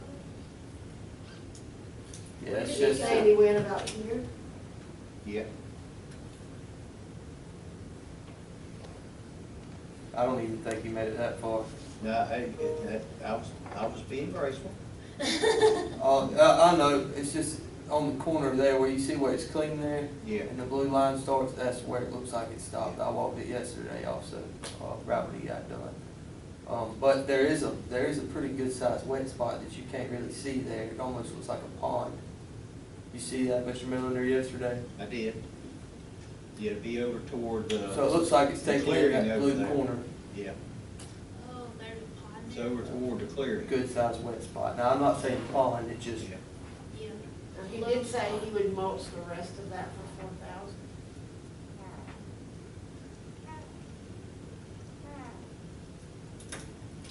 We need to have it all surveyed first before we Yeah. do Yeah, that. so he knows exactly. Yeah, he can get the basically, whole what I was asking for, and we did that, was we were able to get in there and see a little bit of what we had. And get the surveyors in there. Yeah, yeah. But I want you to feel assured that I know that it's gonna take some sufficient money, not Oh, I chump know change. you, I know you do. I Yeah, just no hate to chump, say it. yeah, no chump change. it's gonna be serious. And that is the perfect, that's the epitome of what they suggest for spending this American Rescue Plan money on, is something that will benefit the community, that will be lasting. And honestly, I can't think of anything that would be more lasting than a cemetery, We need and it. that would benefit, yes. Absolutely. Well, since we're on the subject, Yes, I don't know if it's appropriate, but we are on the subject. I've talked with Russell a little bit more about those, Mausoleums, what you call them? mausoleum.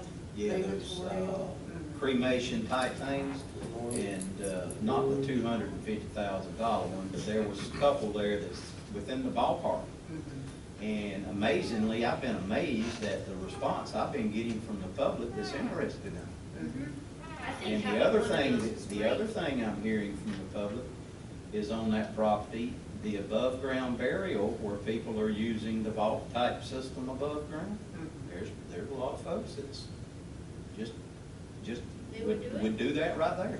Well, we saw Mr. Oscar, Doors would lock. he's Yes. above ground, Yeah. so, And what, my thinking is we could utilize some of that property for those two issues, the above-ground burial and the cremation. now you're talking about over by the football field? Yeah, the property we Yes, just got from the right. school board, Uh-huh. yeah, Yeah. yeah. And that up there on the hill that we're just talking about being mowed would be conducive to underground burial. So we can offer all three options. Just my thoughts. The more options we have, the better, because it's gonna No fill up. football field don't need a lot of work. No. Yeah. Just dig up trees on it. But that's good land. Yeah. I think it's good perfect. land. It's perfect. Didn't someone wanna trade us Once you for start putting better up top of land? the ground, everybody's gonna go with it We never anyway. heard. They need to be asked to put on the But, agenda. and also, I've had a suggestion, because the city doesn't have much land, hardly any. And that would also be, because it's on, two streets, for the future, for our future, people here, to have a city complex. I mean, I'm talking about a real city complex where you have your city hall, separate chambers if we ever got that big, fire department, a post office, Kind of like the vision they had for the old school. Yes, but that over there is a clean slate. That's exactly what they Somebody planned. in the future could really, if the city had that land, or some, but that's already ready to go, pretty much. I agree. So it's, something to think about, and being that it's on a corner like that, you don't have to make another road somewhere else off in the woods to try to, it's ready to go for our people in the future. That, we want to be able to lay out a path for people in the future to be able to plan and do things. Or who knows, you might want to put a hospital there. You've got a Weems Clinic, and you've got the health department. I mean, that could even be a medical district in the future. A real urgent care. Yeah, we don't know. Places grow. Do we want Okay, to we leave want this one out, take it out, lower it down? No, his quote came in at 15 This for this past. for the year. past year, so we But didn't they know wanted because, to add a barge. and then he said the barge, because he doesn't like doing it in the area he's doing it in. We have to shut down the whole boat ramp. So that's the reason we did the 20, because he would go out to the mouth on the barge and shoot them off instead of shooting them right there. And I sure did get a complaint about closing Closing, down. especially because it was a weekend, Both years in a row, it We was a do weekend, we got it. every year. I got the complaint because somebody. I think we got more of that than the other. Yes, fireworks. oh boy, somebody's so mad about it now, they don't even speak to me anymore, and I said, Close it I down. didn't do that. Staff did it. That's my fault. Yeah. But that is a busy weekend. Yeah. Well, we've only been shooting them there for 15 years. Isn't that like the open of Yeah. snapper season or something too? It's like a big It fishing was during weekend. snapper Yeah. season, Yeah. and they had, I mean, It was a weekend, a lot of holiday times weekend. it's, yeah. I want to do the barge because of that, because, man, that weekend was some bad words. It was rough being downtown. I'm down with the barge. It looks, I see you looking at me. It looks, the barge sounds terrific. Yeah. But that's why we put in the 20, because the 15 that he quoted last year, plus the barge, and then any. The barge was about 2,000 If next it year. goes up any more. I was gonna say, at the Christmas 4th of July, maybe you could change that venue and get rid of the fireworks, but then maybe get the chamber to serve hot dogs and hamburgers or something like that. You used to do that back in the day, something that wouldn't be $25,000. But, they could do it, and maybe the city could Help or donate. fund it a little bit, and then have, the boat parade and some food, and maybe, something like that. Surprised at the amount of people that came out for that. Yes. The I was very vendors. surprised. Well, it was a free meal. Yeah. But it'd be Oh, probably gosh. cheaper than It $25,000. was John's vision to give back to the community, but then it just got to be so big, and help kind of kept dwindling down, and the funding kept getting shorter and shorter. So. They'll come. Oh, you was there, you was If it's helping, free, they'll what, come, believe me. you was helping cook back then, wasn't you? I help cook. Yeah, We used to do it during Camp. Camp Gordon Johnston too. We spent all day down there cooking. They had a bunch of chickens at one time. Yeah. Bunch of Man. Chicken. Bunch of chicken. But I was thinking more like the chamber. Instead to of the handle that. fireworks? Hmm? Instead of their fireworks? Yeah, instead of the For fireworks, you holiday could, on the but let the chamber or something like that, the businesses kind of make it into a holiday on the harbor. And it just, I don't know, something to calm them down, because if you don't have the fireworks, they're probably gonna, and they'd probably get over it after a year or two, but. Yes, Mr. Dustin? I need to be excused. Okay, bye-bye. Y'all have a good one. He's got his 10,000 back, he's Yeah. gone. And there was all kinds of suggestions for, Bye, thank you. light shows and Laser. laser shows, and I don't know what that costs, but we could look Well, July is a long way off, kind of. We can leave that there and we can go back and reallocate or make some kind of a decision as time evolves. I would request we leave it, and I will work diligently with the chamber to see if it's possible for them to just take it over, or what they would be willing to do, so that it's not such a huge burden on the city. And then if they can get donations from local businesses like East Point does and Appalachia does, that would be preferable, obviously. And then, You know, and if you had somebody that kind of knows social media, it's a lot easier nowadays to fundraise and well, I will, Venmo and Cash App, and you ain't gotta go knocking on doors like you used to have to do, you know. I'll so. work with them and help it's- them with the social media, because I think it's important to have these type of festivals in our city, and I want us to have more and more of them. Right. But we need And like I said, you might could get volunteers. people from Tallahassee that like coming to donate, and, you know, that, oh, I love going down there, I'll pitch in, you know, a couple $100 bucks. People that have You know, houses. Apalachicola has quite a few festivals. Do you know who does? Not the city. No. They have volunteers and boards and, The chamber does 5 festivals, and one of the festivals is a 3-day festival, Butts and Clucks. And because the chamber is a nonprofit and they run those festivals, they are able to get $2,000 from the TDC. And the Holiday on the Harbor Chamber gets $2,000 from the TDC. Riverfront Festival also gets $1,200 from the CRA. But, and then all of the other things, they have the antique cars and the this and the that, that's all nonprofits that want to conduct festivals in and we can Apalachicola. donate some, but not this. And all of it then is on the city staff, like to order, Right. you know, and Schedule. to schedule the police department and, you know, whatever. Close the And boat ramp. it's a big job and a big responsibility laid upon the city, where in these other cities, you've got your civic association, Involvement. your We chamber, need more of that, you know, that picks up, that does that. And they also have the Main Street over in Apalachicola, which is a nonprofit, and the Main Street handles all the 4th of July, They do. and a couple of festivals as well. Yes, And their layout is different. With Marine Street being that 4-way, the traffic is always a nightmare. Yes. Especially on any event on Saturday, which is 99% of the time. Mhm.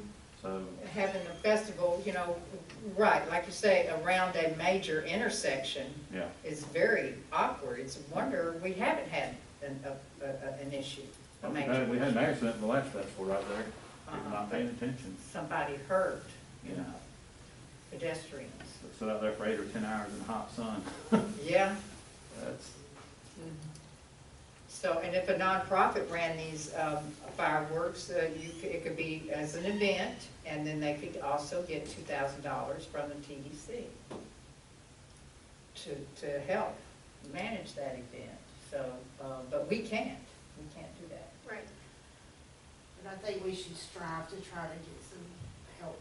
I Even if you leave it I will in here, work we diligently don't on have to that. spend it if we don't. Exactly.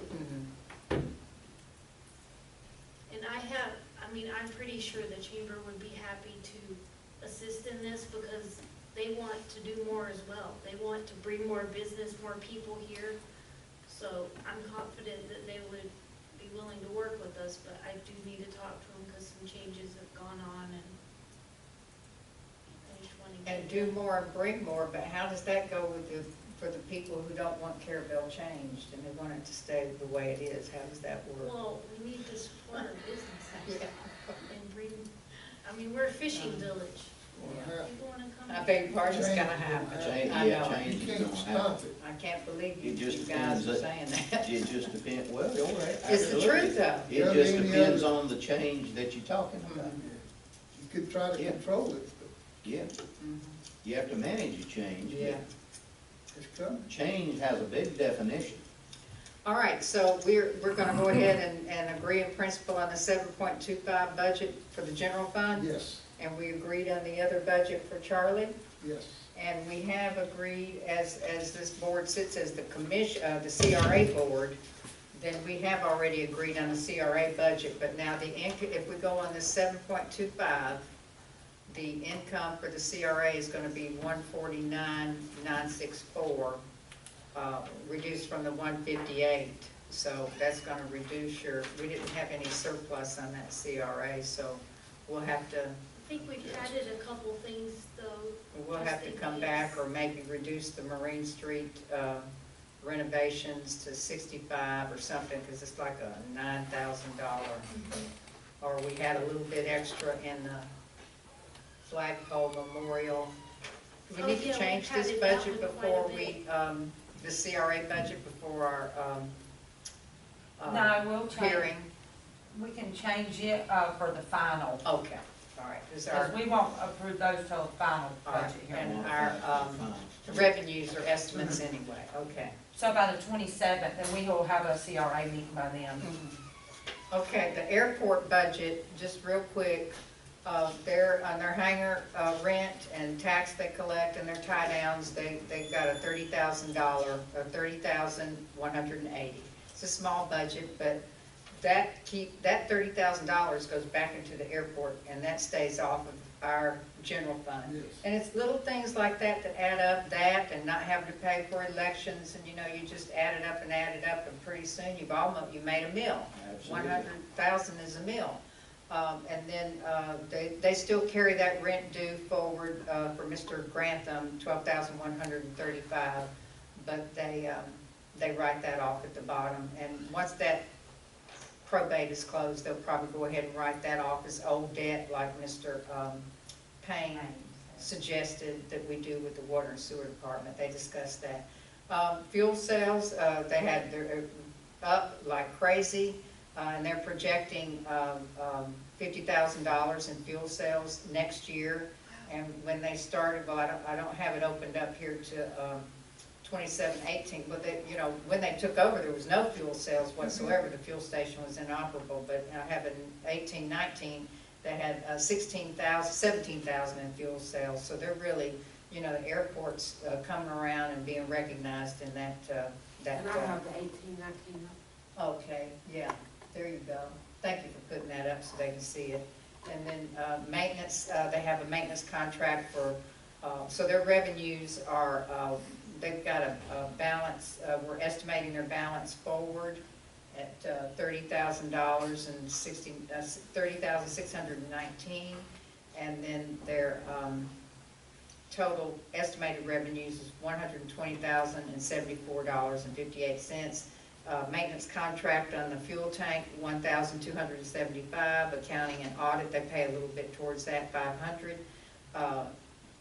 Rent sales tax, so they have to pay sales tax. The city has to pay sales tax on anything they rent. And we may, Courtney and I have talked about if the school board, the school board's talking about a 0.5% sales tax increase. And you don't add their sales tax like onto the hangar. It's not an additional fee, or to the post office or whatever. It's 500, they just pay 500 and then we take the sales tax out of that 500. But